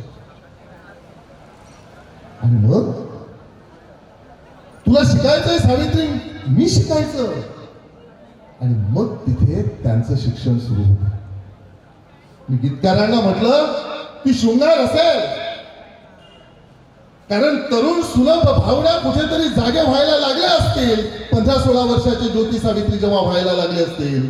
आणि मग गीतकार शृंगार लिहितो की अल्लड अवखड ऋतू हा सरा देऊन गेला फुलग देहावरती उमलून आले तारुण्याचे फुलग. तारुण्याच्या जाणीवा व्हायला लागल्या होत्या, पण त्याच वेळेला सामाजिक भावना, सामाजिक जाणीवाही त्या दोघांना होत होत्या. कारण त्यांचा शृंगार कुठे होता, त्या गार गुलाबी हवेत नव्हता, चांदण्यात नव्हता. कुठं होता, पाठीवरती 12 खडीचे टिपूर चांदणे सांडले. काय भार आहे बघा त्या शृंगाराला. काय आहे ती लव्ह स्टोरी. पाठीवरती 12 खडीचे टिपूर चांदणे सांडले. करुणी त्याच्या अक्षरवाती मी दैवाशी भांडले. रिबझिमा आल्या सरी सुखाच्या त्यात जन्म हा नाला ग नकळत बाई सखा जीवाचा जीवनात आला. ही लव्ह स्टोरी पाहायला जा. कारण मी त्या पिढी समोर बोलतो आहे जी ॲनिमल सारख्या हिंस्र आणि जिथे संस्कृतीपासून दूर चाललेले सिनेमा बघायसाठी गर्दी करते, ती पिढी आज थिएटर पर्यंत नेण्यासाठी ही माणसं, ही मंडळी पुढे येते आहेत. त्यांच्यासाठी एकदा जोरदार टाळ्या व्हायला पाहिजे. आणि ही आज काळाची गरज आहे. क्या करते होते छोटे छोटे बच्चे? मग मी त्यांना उत्तर देतो, काय करत होते ती छोटी छोटी मुलं? तर येणाऱ्या पिढ्यांचं काळ्या पाटीवर पांढऱ्या अक्षराने येणाऱ्या पिढ्यांचं भविष्य लिहित होते ते छोटे छोटे बच्चे. हे उत्तर मी त्या सिनेमातून दिलंय आणि म्हणून तो सिनेमा बघायला तुम्ही जायला पाहिजे. मी आवर्जून तुम्हाला सगळ्यांना सांगतो. मित्रांनो, काय काळ होता तो. पेशवाई संपलेली होती. ब्रिटिशांचं सरकार देशभर आलेलं होतं. अनेक वेळेला जेव्हा मी हा सिनेमा केला, देवेंद्रजींना माहिती असेल, सोशल माध्यमातून अनेक गोष्टींची मला प्रश्नांची उत्तरं द्यावी लागतात. त्या सिनेमाच्या विरोधात वेगवेगळ्या लोकांनी प्रेस घेतले आहेत. त्याच्यातून त्यांनी काही आरोप केले की हे ब्रिटिशांचे हस्तक होते ज्योतिराव फुले. पण ते समजावून घ्यायचं असेल तर त्यांच्या भावविश्वात तुम्हाला प्रवेश करणं गरजेचं आहे. ते खरंच ब्रिटिशांचे हस्तक होते का? स्वातंत्र्याच्या विरोधात होते का? नक्कीच नाही. त्यांचा लढा सुद्धा स्वातंत्र्याचा होता. पण ते स्वातंत्र्य या 100-150 वर्षातल्या गुलामगिरीच्या विरोधातलं नव्हतं, तर हजारो वर्षाच्या गुलामगिरीच्या विरोधातलं होतं. ज्या गुलामगिरीत आमचा हा बहुजन समाज होरपळत होता, त्या गुलामगिरीच्या विरोधातला त्यांच्या स्वातंत्र्याचा लढा होता. ज्यांनी सिनेमा पाहिलाय त्यांना माहिती असेल, लहान ज्योती, जात नाही, धर्म नाही, पंथ नाही, एकत्रित सारी मुलं खेळायची, बागडायची. 19व्या पूर्वार्धातलं पुणं उंच पर्वती टेकडी, त्याच्यावर खेळायचं, बागडायचं, नदीवर पोहायला जायचं. त्यांचे ब्राह्मण मित्रही सोबतीला होते. जात नव्हती. खरं म्हणजे जात केव्हा कळायला लागते माणसाला? ज्याला आम्ही सिव्हिलाइज समाज म्हणतो ना, सुसंस्कृत समाज म्हणतो ना, त्याच समाजात जात जाणवायला लागते. त्यांनाच जातीचं जास्त भान यायला लागते. एक गंमत सांगतो पुढे जायच्या आधी. आम्ही या चित्रपटाच्या अनुषंगाने वेगवेगळ्या भागात फिरत होतो, प्रचार आणि प्रसार करत होतो, सर्वे करत होतो. तर आमची टीम गोंदियाच्या भागात गेली आणि तिथे एका पेरूवाल्याला विचारत होते की या गावात माळी समाजाचे लोक किती, या गावात बौद्ध समाजाचे लोक किती. तो सांगत होता. शेवटी त्यानं विचारलं की काय विचारताय तुम्ही, माळी समाजाचे किती, बौद्ध, काय समाज काय विचारताय? तर आमच्या टीमने त्याला सांगितलं, यासाठी विचारतोय आम्ही, यासाठी सर्वे करतोय आम्ही की महात्मा फुलेंचा सिनेमा आणतोय, डॉक्टर बाबासाहेब आंबेडकरांचा सिनेमा आणतोय, तर यांना मानणारी माणसं किती याचा सर्वे करतोय. मग त्या एका पेरूवाल्यानं उत्तर दिलं, अहो त्यांना तर सर्व जगच मानते. एका निरक्षर माणसानं शिकलेल्या माणसाच्या श्रीमुखात मारलेली ती थापड होती. केव्हा लागते जातीयतेचं विष, केव्हा जात जाणवायला लागते, केव्हा माणसाच्या अंतर्मनात जात डोकवायला लागते? ज्या वेळेला आम्ही त्याला सुशिक्षित समाज म्हणतो, शिकलेला समाज म्हणतो, प्रगल्भ समाज म्हणतो, तो जास्त जात घेऊन बसलेला आहे. तुमच्यासमोर असलेली आव्हानं काय आहेत बघा. तो सिनेमा का बघायचा आहे? आता तरी या जाती, धर्म, पंथ, लिंग, भेद यातून आपण बाहेर निघायला पाहिजे. या जाणीवा तुम्हाला व्हायला पाहिजे. म्हणून खास तुमच्या या पिढीसाठी तो सिनेमा आला. मी काय सांगत होतो, त्यावेळेला ब्राह्मण, लहान मुलं होती, सिव्हिलाइज समाजात यायची होती. ज्याला आम्ही मोठा समाज म्हणतोय, त्या वाढलेला समाज म्हणतोय, आम्ही प्रगल्भ समाज म्हणतोय, त्या समाजात ती मंडळी प्रवेश करायची होती. सर्व मुलं एकत्रित खेळत होती. लहुजीच्या आखाड्यात जायचं, दानपट्टा खेळायचा, लेझीम खेळायचा, मैदानी खेळ खेळायचे, असं आयुष्य त्या लोकांचं होतं, त्या मुलांचं होतं. आणि अचानक एका दिवशी त्यांना लग्नाच्या मिरवणुकीचं, लग्नाच्या वरातीचं निमंत्रण येतं ब्राह्मण मित्राचं. ज्योती त्या मिरवणुकीत जातो. कुणीतरी हेरतोय की हा शूद्र आहे, हा मायाचा मुलगा आहे, आणि ब्राह्मणांच्या समवेत येतोय. त्याला ढकलल्या जातं, त्याचा अपमान होतो. आणि मग त्या ज्योतीच्या मनात कितीतरी प्रश्न पडायला लागतात. आखाड्यात जात असताना लहुजी सांगायचे की आम्हाला आमचं स्वराज्य आणायचं आहे. शेवटचा नानासाहेब पेशवे त्यावेळेला होते. पेशव्यांच्या नावाने बंद करायचंय आणि इकडे वडील म्हणतात की अरे बेटा मुला बरं झालं, हे ब्रिटिशांच्या सरकारात झालं. 10 वर्ष आधी पेशवाईत घडलं असतं तर जिद्द मारलं असतं तुला. त्या छोट्या छोट्या मुलांना प्रश्न पडायला लागले. मी जे बोललोय तुम्हाला, जे आरोप होत आहेत की ज्योतिराव फुले हे ब्रिटिशांचे हस्तक होते, ब्रिटिश सरकारविषयी त्यांना सहानुभूती का वाटायला लागली होती, त्याची कारण समजून घ्यायची असेल तर त्यांच्या भावविश्वात तुम्हाला डोकावून बघावं लागेल. त्या मुलाला काय वाटतं असेल? एकीकडे लहुजी वस्ताद म्हणतायत की पुन्हा एकदा पेशवाई आणायची, आणि दुसरीकडे वडील म्हणतायत की बाळा अरे हे बरं झालं, 10 वर्ष आधी हे घडलं असतं तर जिद्द मारलं असतं तुला पेशवाई. मग आमचं सरकार कोणतं?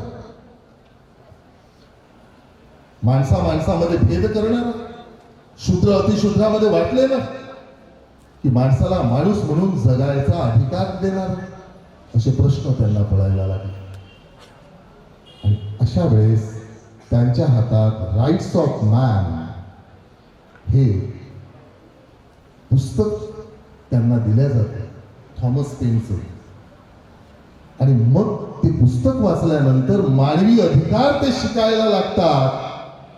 आणि मग मानवी अधिकार काय असतात, माणसाला माणूस म्हणून जगण्याचे अधिकार काय असतात, माणसाने माणसाशी कसं वागलं पाहिजे, शिक्षणाचं महत्व काय, हे पुस्तक ते वाचायला लागतात. आणि मग मला इथे भाऊसाहेबांचं नातं पुन्हा जुळल्यासारखं वाटतं, ज्या वेळेला मसुदा समितीचे सदस्य असताना भाऊसाहेब फंडामेंटल राईट्सवर खणखणीत भाषण करतात.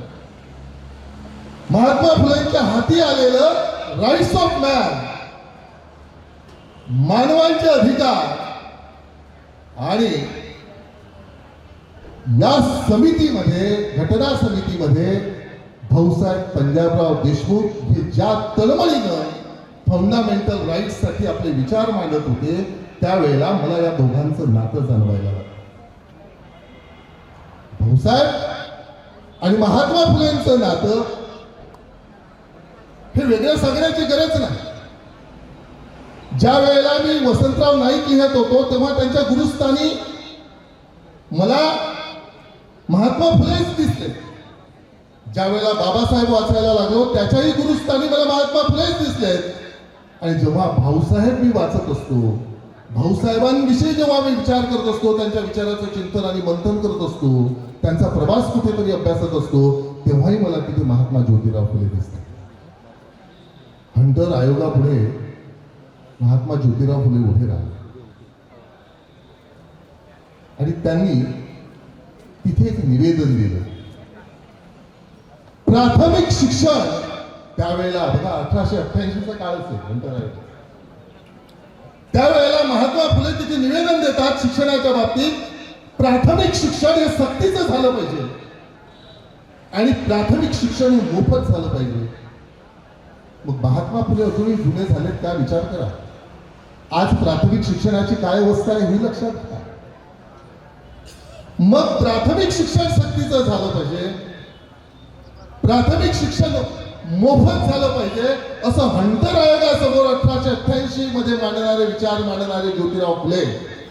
आणि जेव्हा शिवाजी विद्यापीठ सीपी बेरार, दादांना माहिती असेल बेरर ना, सीपी बेरर, त्यावेळेला भाऊसाहेब पंजाबराव देशमुख जेव्हा शिवाजी विद्यापीठ या नावाने एक शिक्षण व्यवस्था सुरू करायला लागतात, त्यावेळेला प्रकर्षाने विशेष निधी जमा करून प्राथमिक शिक्षण सक्तीचं आणि मोफत करण्यासाठी प्रयत्न करतात. त्यावेळेला मला तिथे महात्मा फुले आणि भाऊसाहेब पंजाबरावांचं नातं अगदी घट्ट झाल्यासारखं जाणवायला लागलं.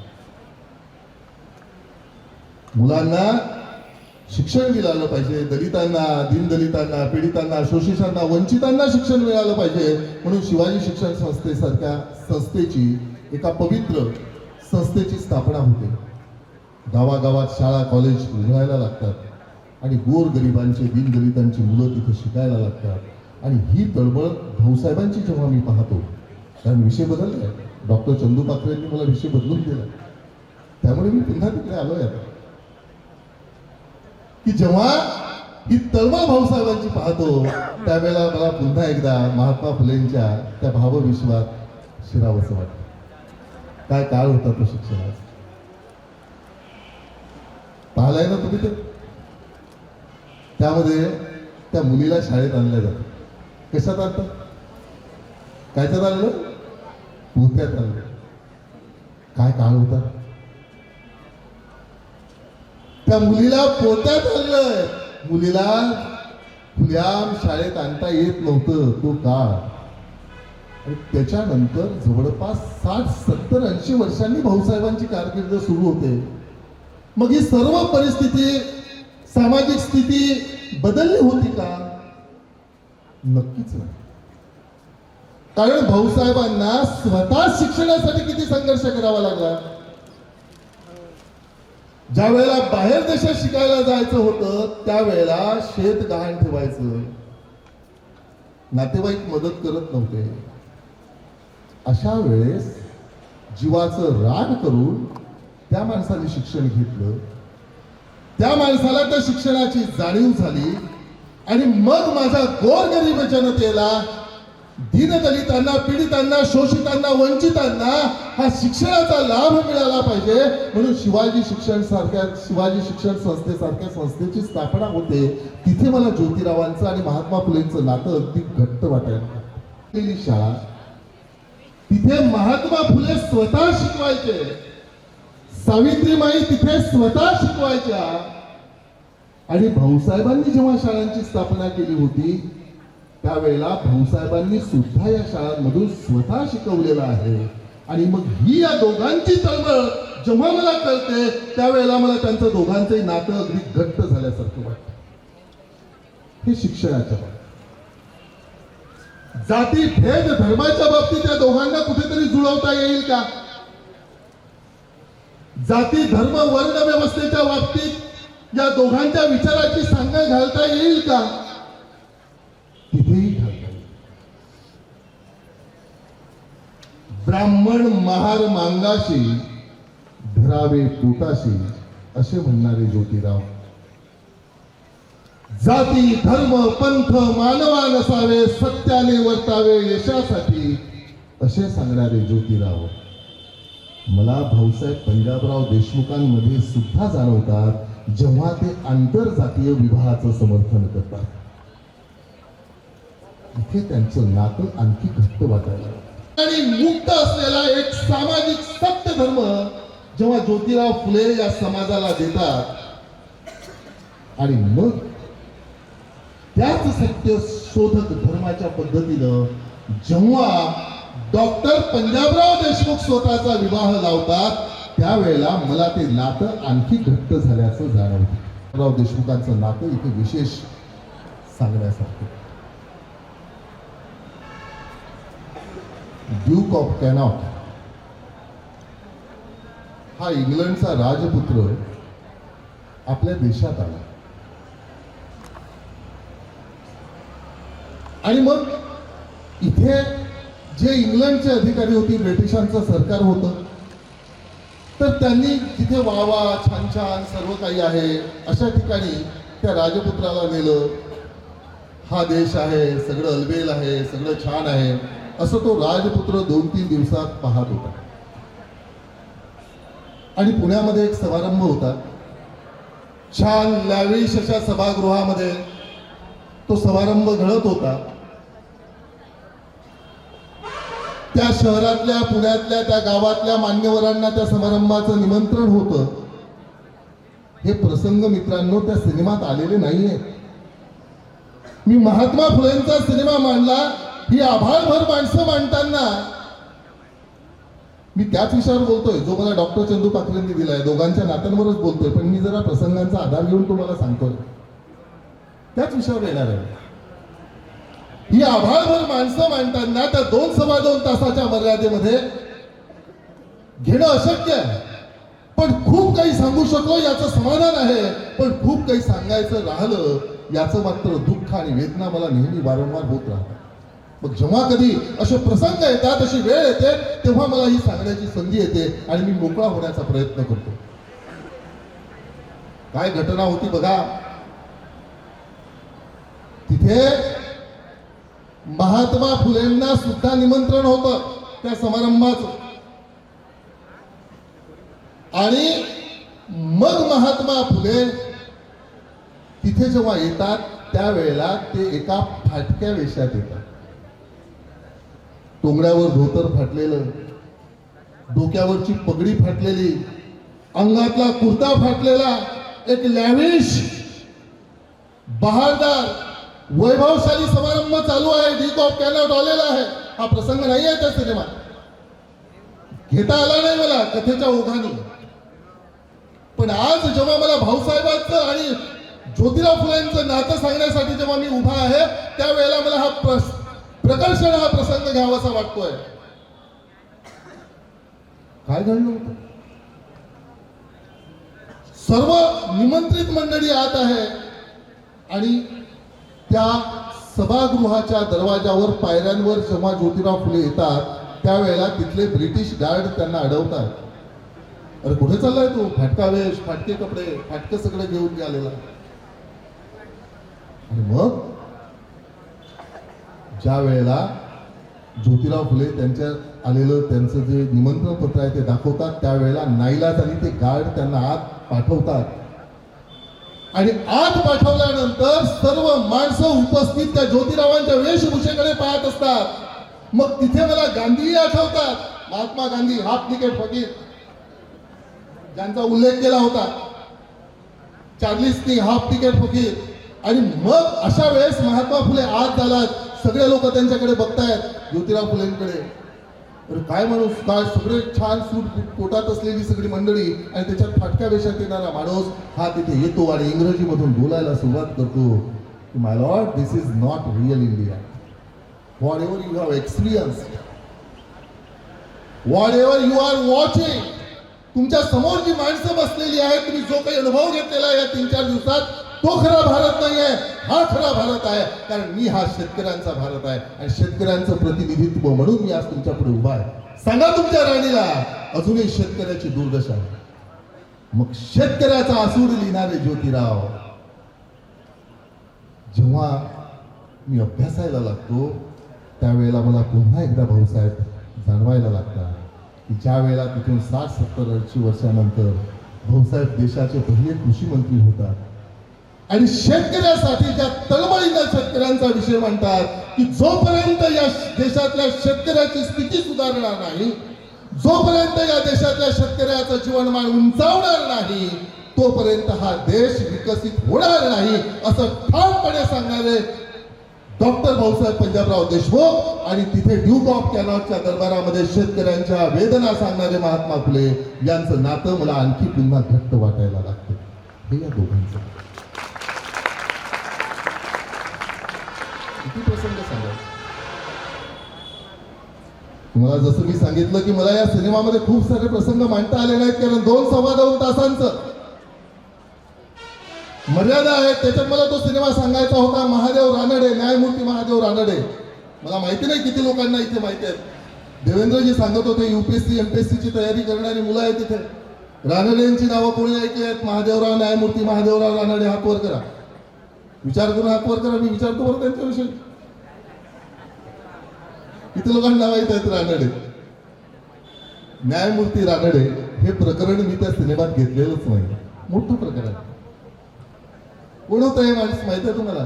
त्यांची पुस्तकं एक ब्राह्मो सभा होती. हा एक स्वतंत्र अभ्यासाचा विषय आहे. सत्यशोधक समाज आणि महात्मा फुले हा स्वतंत्र अभ्यासाचा विषय. चंद्रभाऊंनी मला ऐन वेळेवर, माझे मोठे भाऊ आहेत ते, खूप मोठा आणि दिलदार माणूस आहे. तुमचं भाग्य आहे सगळ्यांचं की तुमच्या नशिबाने ते तुम्हाला शिकवायला आले. एकदम प्रतिभावंत देवेंद्रजी दादा. कारण मी सांगावं आणि त्यानं हुबेहूब लिहावं. एक तर गंमत अशी होती, ते गाणं लिहिताना आम्ही तिथे वेळेवर कडवं अमित राज वगैरे आम्ही बसलेलो होतो आणि अमित राजला एक थोडंसं जरा बदलून पाहिजे होतं. कडव्याची चाल गुड बदलायची होती. तिथून 3 मिनिटात या माणसानं ते गाणं चेंज करून दिलं. एवढा प्रतिभावंत माणूस तुमच्या नशिबाने तुमचा प्राध्यापक म्हणून आलाय. एकदा जोरदार टाळ्या त्यांच्यासाठी वाजवा. मी सांगायचं आणि तेवढ्याच तात्पर्याने त्याला प्रतिसाद द्यायचा. हे तर मी जे सांगत होतो तुम्हाला की न्यायमूर्ती रानडे हे एवढं मोठं व्यक्तिमत्व होतं. त्यांची पुस्तकं महाराष्ट्राच्या बाहेर देशभरात वाचल्या जात होती आणि पुरोगामी विचाराचे ते स्वतःला म्हणून घेत होते की किंबहुना समाज मान्यता होती की पुरोगामी विचाराचे. ब्राह्मण समाजाचे आहेत, लक्षात घ्या. न्यायमूर्ती रानडे महात्मा फुलेंसोबत एक सहकारी म्हणून त्यांनी काही काळ काम केलंय. सुधारणावादी विचार मांडायचे, स्त्री पुरुषाचे समानतेचे अधिकार ते सांगायचे, असे न्यायमूर्ती रानडे. लक्षात घेता मी भाऊसाहेबांचा आणि ज्योतिरावांच्या नात्यावरच बोलतोय, पण हे प्रसंग लक्षात घ्या.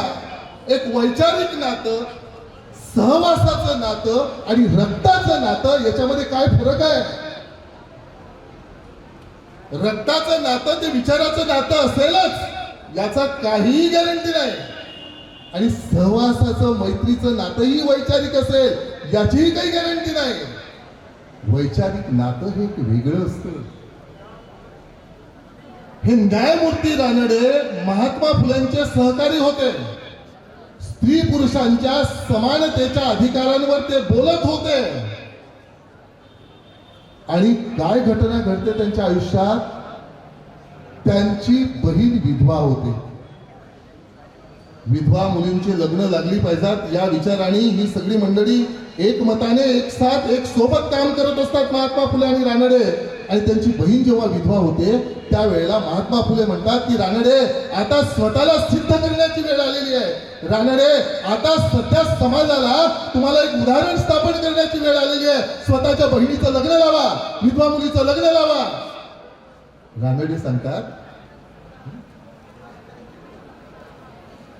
रानडे सांगतात की घरच्यांचा नकार आहे, मी आईवडिलांच्या बाकीच्या नातेवाईकांच्या विरोधात जात नाही, जाऊ शकत नाही, आणि त्या विधवा बहिणीचं लग्न ते टाळतात.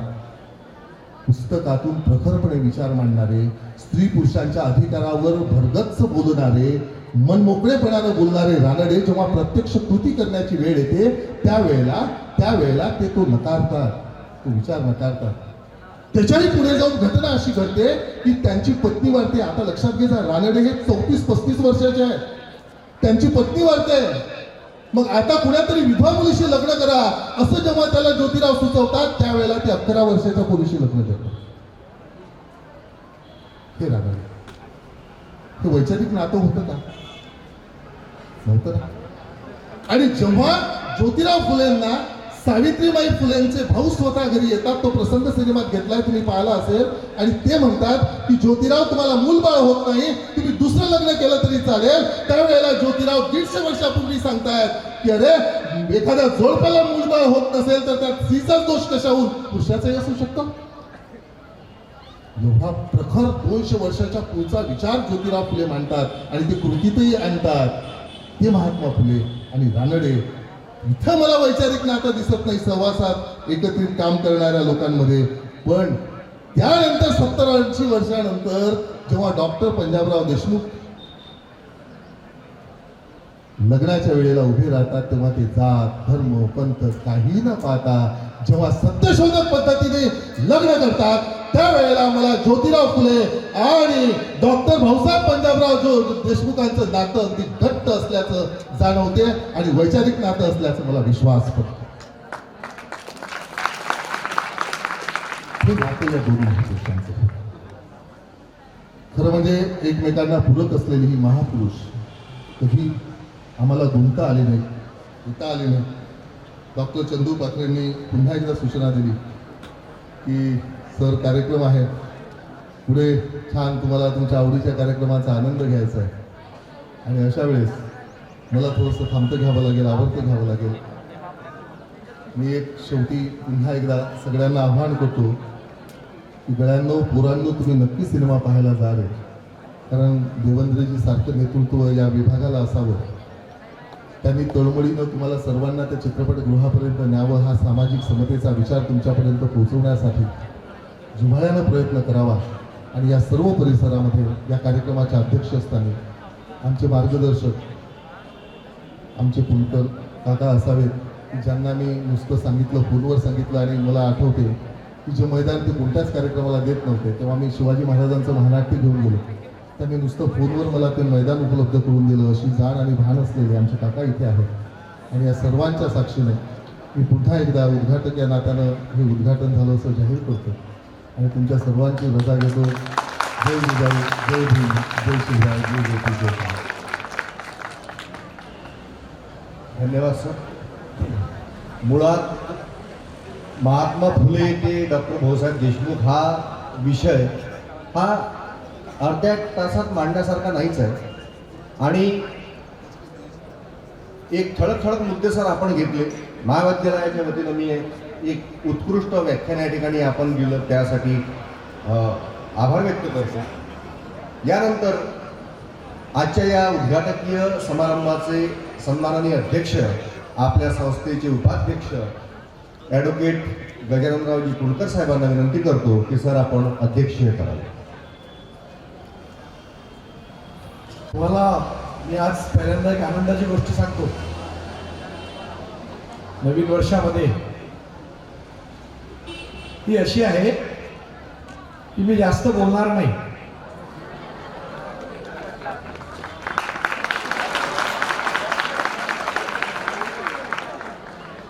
मी एकदा बाजूच्या न्यू इंग्लिश हायस्कूलमध्ये गेलो होतो. त्या दिवशी पण मी अध्यक्षच होतो कार्यक्रमाचा.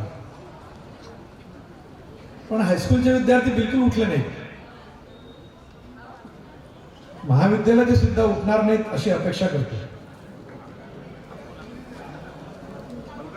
छत्रपती शिवाजी महाराज, शाहू फुले आंबेडकर, डॉक्टर पंजाबराव भाऊसाहेब देशमुख यांना अभिवादन करतो. आजच्या या स्नेह संमेलनाच्या उद्घाटनाच्या निमित्ताने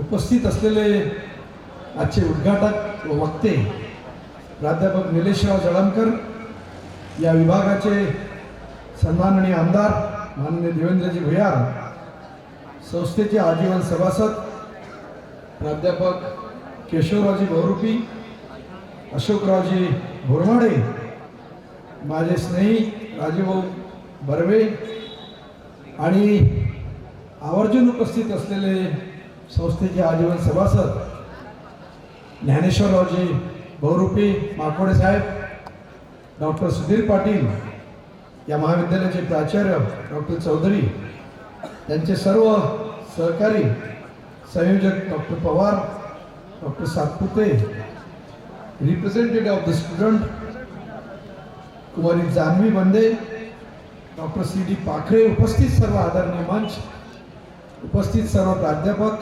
विद्यार्थी मित्रांनो, खूप चांगली संधी. खरं म्हणजे त्याचे श्रेय डॉक्टर सी.डी. पाखरेंना द्यावं लागतील की त्यांनी वेळेवर निलेशरावला विषय दिला. ज्योतिराव फुले आणि भाऊसाहेब हा विषय तुम्ही घ्या. मी त्याच्यामध्ये अजून एका माणसाला समाविष्ट करतो, डॉक्टर बाबासाहेब आंबेडकर. याचं कारण असं आहे की आज महाराष्ट्रामध्ये सगळ्यात मोठा प्रश्न कुठला असेल तो माहित आहे का तुम्हाला?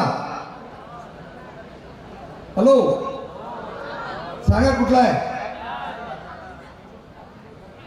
कुठला प्रश्न आहे सध्या ज्वलंत ज्याचा आज समारोप होतो आहे?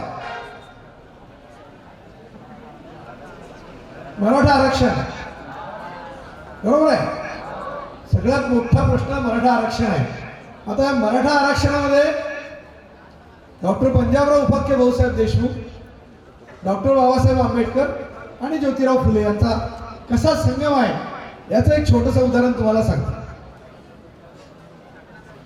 जसं निलेशरावने आपल्याला सांगितलं की त्या काळामध्ये विद्यार्थिनीला शिक्षणाची परवानगी नव्हती. अशाच पद्धतीचं एक उदाहरण असं आहे की त्याच्यानंतरच्या काळामध्ये सुद्धा तुम्हाला आम्हाला सर्वसामान्यांना अंबादेवीच्या मंदिरामध्ये जाण्यासाठी प्रवेश नव्हता. हा प्रवेश सर्वसामान्यांनी करावा किंवा व्हावा याकरिता डॉक्टर पंजाबराव उपाख्य भाऊसाहेब देशमुख आणि डॉक्टर बाबासाहेब आंबेडकरांनी आपलं आंदोलन जाहीर केलं आणि त्या आंदोलनाच्या माध्यमातून त्या संस्थेच्या अंबादेवी संस्थेच्या प्रमुखांनी आंदोलन वाढवण्याच्या आधीच तुम्हाला आम्हाला मंदिरामध्ये प्रवेश देण्याची मान्यता दिली.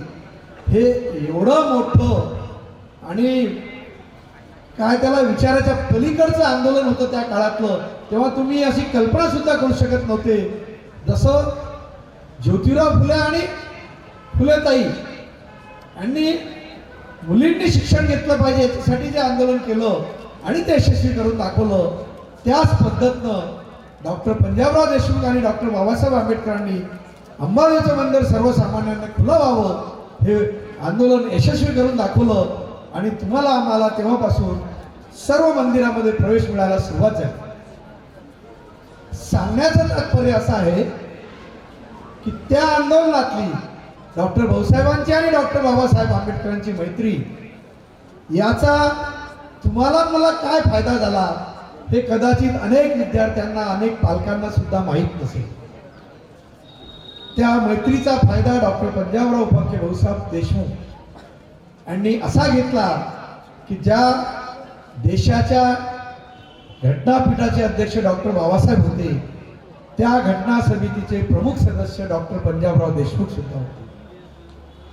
म्हणून डॉक्टर पंजाबराव देशमुखांनी बाबासाहेबांना अशी एक विनंती केली की बाबासाहेब तुम्ही SC ST OBC NT विजे यांना तर रिझर्वेशन देताय, परंतु सर्वसामान्यांमध्ये असा एक समाज आहे की जो महाराष्ट्रात आहे, मध्य प्रदेशमध्ये आहे, इतर राज्यामध्ये सुद्धा आहे, ज्यांची आर्थिक परिस्थिती अत्यंत सर्वसामान्य आहे. यांच्या विद्यार्थ्यांना भविष्यासाठी, शिक्षणासाठी, नोकरीसाठी यांना सुद्धा आरक्षण असलं पाहिजे असं माझं मत आहे. आणि ही मी तुम्हाला विनंती करायला भाऊसाहेब स्वतः बाबासाहेबांच्या घरी गेले होते. बाबासाहेबांनी त्याच्यावर विचार करून अदर बॅकवर्ड क्लास OBC ज्याला आपण म्हणतो, आपल्या भागामध्ये त्याला कुणबी म्हणतात, मध्य प्रदेशमध्ये त्याला कुर्मी म्हणतात, असे विविध राज्यांमध्ये अदर बॅकवर्ड क्लास मध्ये असलेल्या लोकांना वेगवेगळे नावं असतात. त्याचा बेनिफिट बाबासाहेबांनी OBCला रिझर्वेशन जाहीर केलं, त्याच्यामध्ये समावेश केला. परंतु 1956 मध्ये भाऊसाहेबांनी जेव्हा नागपूरपासून संपूर्ण महाराष्ट्रामध्ये या माझे वडील असतील, माझ्या वडिलाचे वडील असतील, त्यांना जेव्हा सांगायला घराच्या बाहेर निघाले, पण विदर्भातील सर्व ज्येष्ठ लोकांनी ही गोष्ट ऐकली. आज विदर्भातील लोकांना मराठा आरक्षण मिळावं याच्यासाठी आंदोलन करण्याची गरज का नाही भासली याचं एक चांगलं उदाहरण आहे आणि ही माहिती तुम्हाला असली पाहिजे. 1956 मध्ये भाऊसाहेबांनी नागपूरपासून जेव्हा या विषयाला हात लावला, विदर्भातील सगळ्या आपले वडील, आपले आजोबा यांनी त्यांची सूचना ऐकली. भाऊसाहेबांनी तेव्हा अशी सूचना केली होती आपल्या आईवडिलांना की तुम्ही तुमच्या शेतीचा असो, तुमच्या जागेचा असो, जेव्हा खरेदी विक्रीचा व्यवहार होईल तेव्हा त्याच्यावर कुणबी या शब्दाचा उल्लेख असला पाहिजे. आणि तो आपल्या आईवडिलांनी केला म्हणून तुम्हाला OBCचा तुम्हाला सर्टिफिकेट्स मिळालं, ही जाणीव तुम्हाला आम्हाला असली पाहिजे. परंतु त्याच काळामध्ये डॉक्टर पंजाबराव उपाख्य भाऊसाहेब देशमुख यांनी जेव्हा मुंबईला सभा घेतली आणि हेच निवेदन त्या मराठवाडा आणि पश्चिम महाराष्ट्रातील नेत्यांना केलं, तेव्हा त्यांनी भाऊसाहेबाला असं उत्तर दिलं होतं की आम्ही असा जातीचा हलकटपणा करणार नाही, आम्ही कुणबी वगैरे असं कुठलंही लिहिणार नाही. आज त्याचे परिणाम काय झाले तुम्ही आज तुमच्या डोळ्याने बघताय. त्यांच्या 2 पिढ्या शैक्षणिक स्कॉलरशिप पासून, नोकरीपासून वंचित झाल्या. 10 एकराचे शेतकरी 2 एकरावर आले आणि दोन्ही पिढ्यांना हे आरक्षण मिळालं नाही. तेव्हा आज ही जागृती अशी झाली की त्यांना मराठा आरक्षण मागल्याशिवाय काही पर्याय नव्हता. म्हणून मी तुम्हाला विदर्भातील लोकांना आपण का भाग्यावर आहोत याचं कारण डॉक्टर बाबासाहेब आंबेडकर, डॉक्टर भाऊसाहेब देशमुख आणि ज्योतिराव फुले यांनी शिक्षणाचा मार्ग भाऊसाहेबांना दाखवला. या तिन्ही महाव्यक्तींना पुनश्च एकदा अभिवादन करतो. ही गोष्ट आपण आपल्या सर्व पाल्यांना आणि वडिलांना सांगितली पाहिजे अशी आपण सर्वांकडून अपेक्षा करतो. या महाविद्यालयामधील डॉक्टर प्राचार्य यांनी बरंच निवेदनामध्ये तुमची प्रगती सांगितली. याच्यामध्ये प्रामुख्यानं या महाविद्यालयाचे विद्यापीठाच्या अंतर्गत आलेले 3 मराठी विषयातील आणि 2 राज्यशास्त्रातील 5 मिनिट्स आले, त्याबद्दल मी तुमचं श्री शिवाजी शिक्षण संस्थेचे सन्माननीय अध्यक्ष हर्षवर्धनजी देशमुख आणि सर्व कार्यकारिणीच्या वतीनं मनपूर्वक अभिनंदन करतो. कलरकोट किरण हिचं सुद्धा अभिनंदन करतो. विषय बरेच आहेत घेण्यासारखे. आजच्या या प्रसंगी आम्ही 2 फुलांच्या याचं एक उद्घाटन केलं. एक ग्रंथालयामध्ये नवीन आणि जुन्या पुस्तकांचं आयोजन होतं, त्याचं सुद्धा उद्घाटन केलं. असं जाहीर करतो. तुम्हाला सर्वांना नवीन वर्षाच्या शुभेच्छा देऊन माझे 2 शब्द संपवतो. धन्यवाद.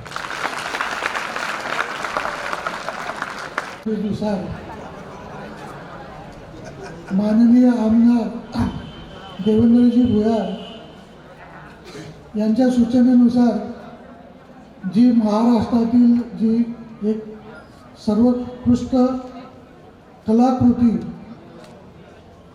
याबद्दल आपल्याला मतदारसंघाच्या वतीने डॉक्टर जळमकर सर आणि पाखरे सर यांनी दिलेल्या योगदानाबद्दल त्यांचा सत्कार मतदारसंघाच्या वतीने माननीय आमदार साहेब करतील अशी मी त्यांना विनंती करतो. तर सर्वात प्रथम माननीय जळमकर साहेब यांचा सत्कार करण्यासाठी मी आमदार साहेबांना पाहिजे.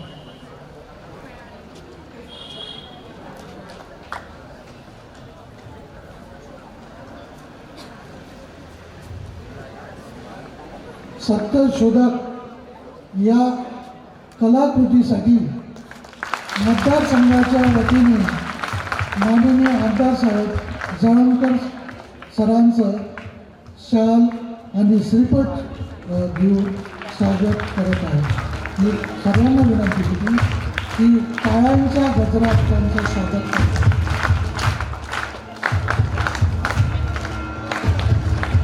तसंच दुसरे डॉक्टर चंदू पाखरे यांनी टायटल सॉन्ग लिहिल्याबद्दल त्यांचं सुद्धा स्वागत माननीय आमदार करतील अशी मी त्यांना विनंती करतो. शाल आणि श्रीफळ घेऊन त्यांचा सत्कार होतो.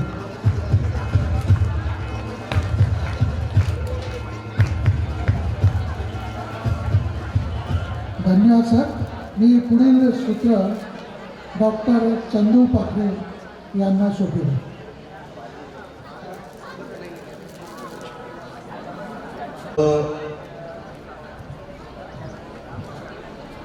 मान्यवरांना विनंती करतो की आपण 1-2 मिनिटासाठी आपल्या जागेवरती स्थानापन्न व्हावं. यानंतर या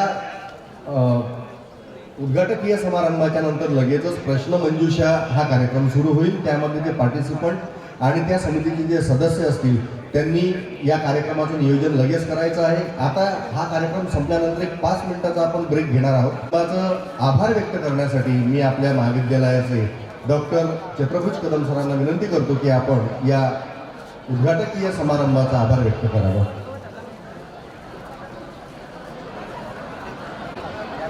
सर्व विद्यार्थ्यांची मला जाणीव आहे आणि या आभारांचे भार होईल एवढा मोठा मी हार करणार नाही, परंतु कार्यक्रमाचे सार मात्र सोडणार नाही. सर्वप्रथम सर्व महामानवांना व शिवपरिवाराचे आमचे दैवत डॉक्टर पंजाबराव उपाध्ये भाऊसाहेब देशमुख यांना प्रथमतः विनम्र अभिवादन. या उमंग वार्षिक स्नेहसंमेलन सोहळ्यात या नवकळ्यांना फुलावं आणि बहरावं याच उद्देशाने श्री शिवाजी शिक्षण संस्थेचे अध्यक्ष आदरणीय श्री हर्षवर्धनजी देशमुख साहेब आणि संपूर्ण कार्यकारी सदस्य यांनी आम्हाला हे संमेलन आयोजित करण्यासाठी संमती दिली. त्याबद्दल आपले सर्वप्रथम मनापासून धन्यवाद, आभार. या अवेळी ही गणित जे वेळेवर सोडतात त्यांना असं विधिज्ञ म्हणतात, असे आजच्या कार्यक्रमाचे अध्यक्ष सन्माननीय ॲडव्होकेट श्री गजाननरावजी पुणकर साहेब, उपाध्यक्ष श्री शिवाजी शिक्षण संस्था अमरावती यांनी आपला बहुमूल्य वेळ देऊन कार्यक्रमाचे अध्यक्षस्थान भूषवले. त्याबद्दल महाविद्यालयाच्या वतीने आपलं मनपूर्वक धन्यवाद. त्याचबरोबर एका कळीचे सुंदर फुलात रूपांतर होण्यासाठी मुलांना मातीत गाडून घ्यावं लागतं, तसं एका नव्या कलाकृतींना साकार करण्यासाठी स्वतःला सर्वस्वी झोकून द्यावं लागतं, असे आजचे कार्यक्रमाचे उद्घाटक, वक्ते, सिद्धहस्त लेखक सन्माननीय प्राध्यापक निलेशजी जळमकर सर यांनीही उपस्थित राहून आपणास वैचारिक प्रबोधन केलं. त्याबद्दल त्यांचेही महाविद्यालयाच्या वतीनं मनापासून आभार. त्याचबरोबर महाविद्यालयाचं भूषण आमचे माजी विद्यार्थी सन्माननीय आमदार साहेब यांनीही वेळात वेळ काढून आपली उपस्थिती दर्शवली, त्याबद्दल त्यांचेही महाविद्यालयाच्या वतीनं आभार.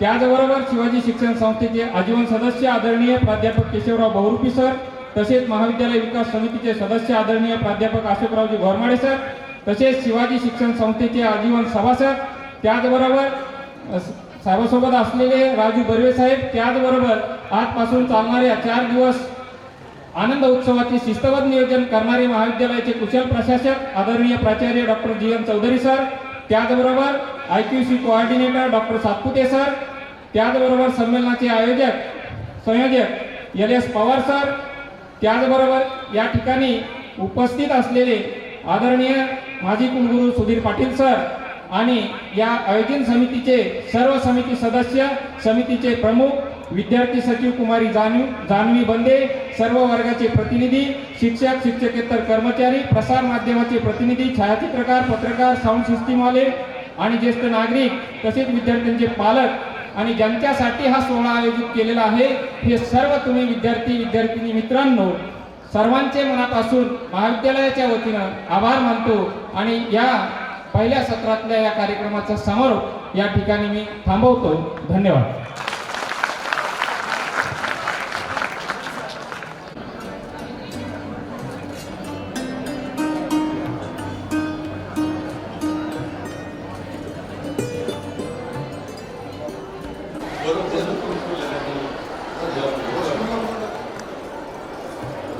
कुलकर्णी साहेब, प्रणवलाल वैष्णवी पोटे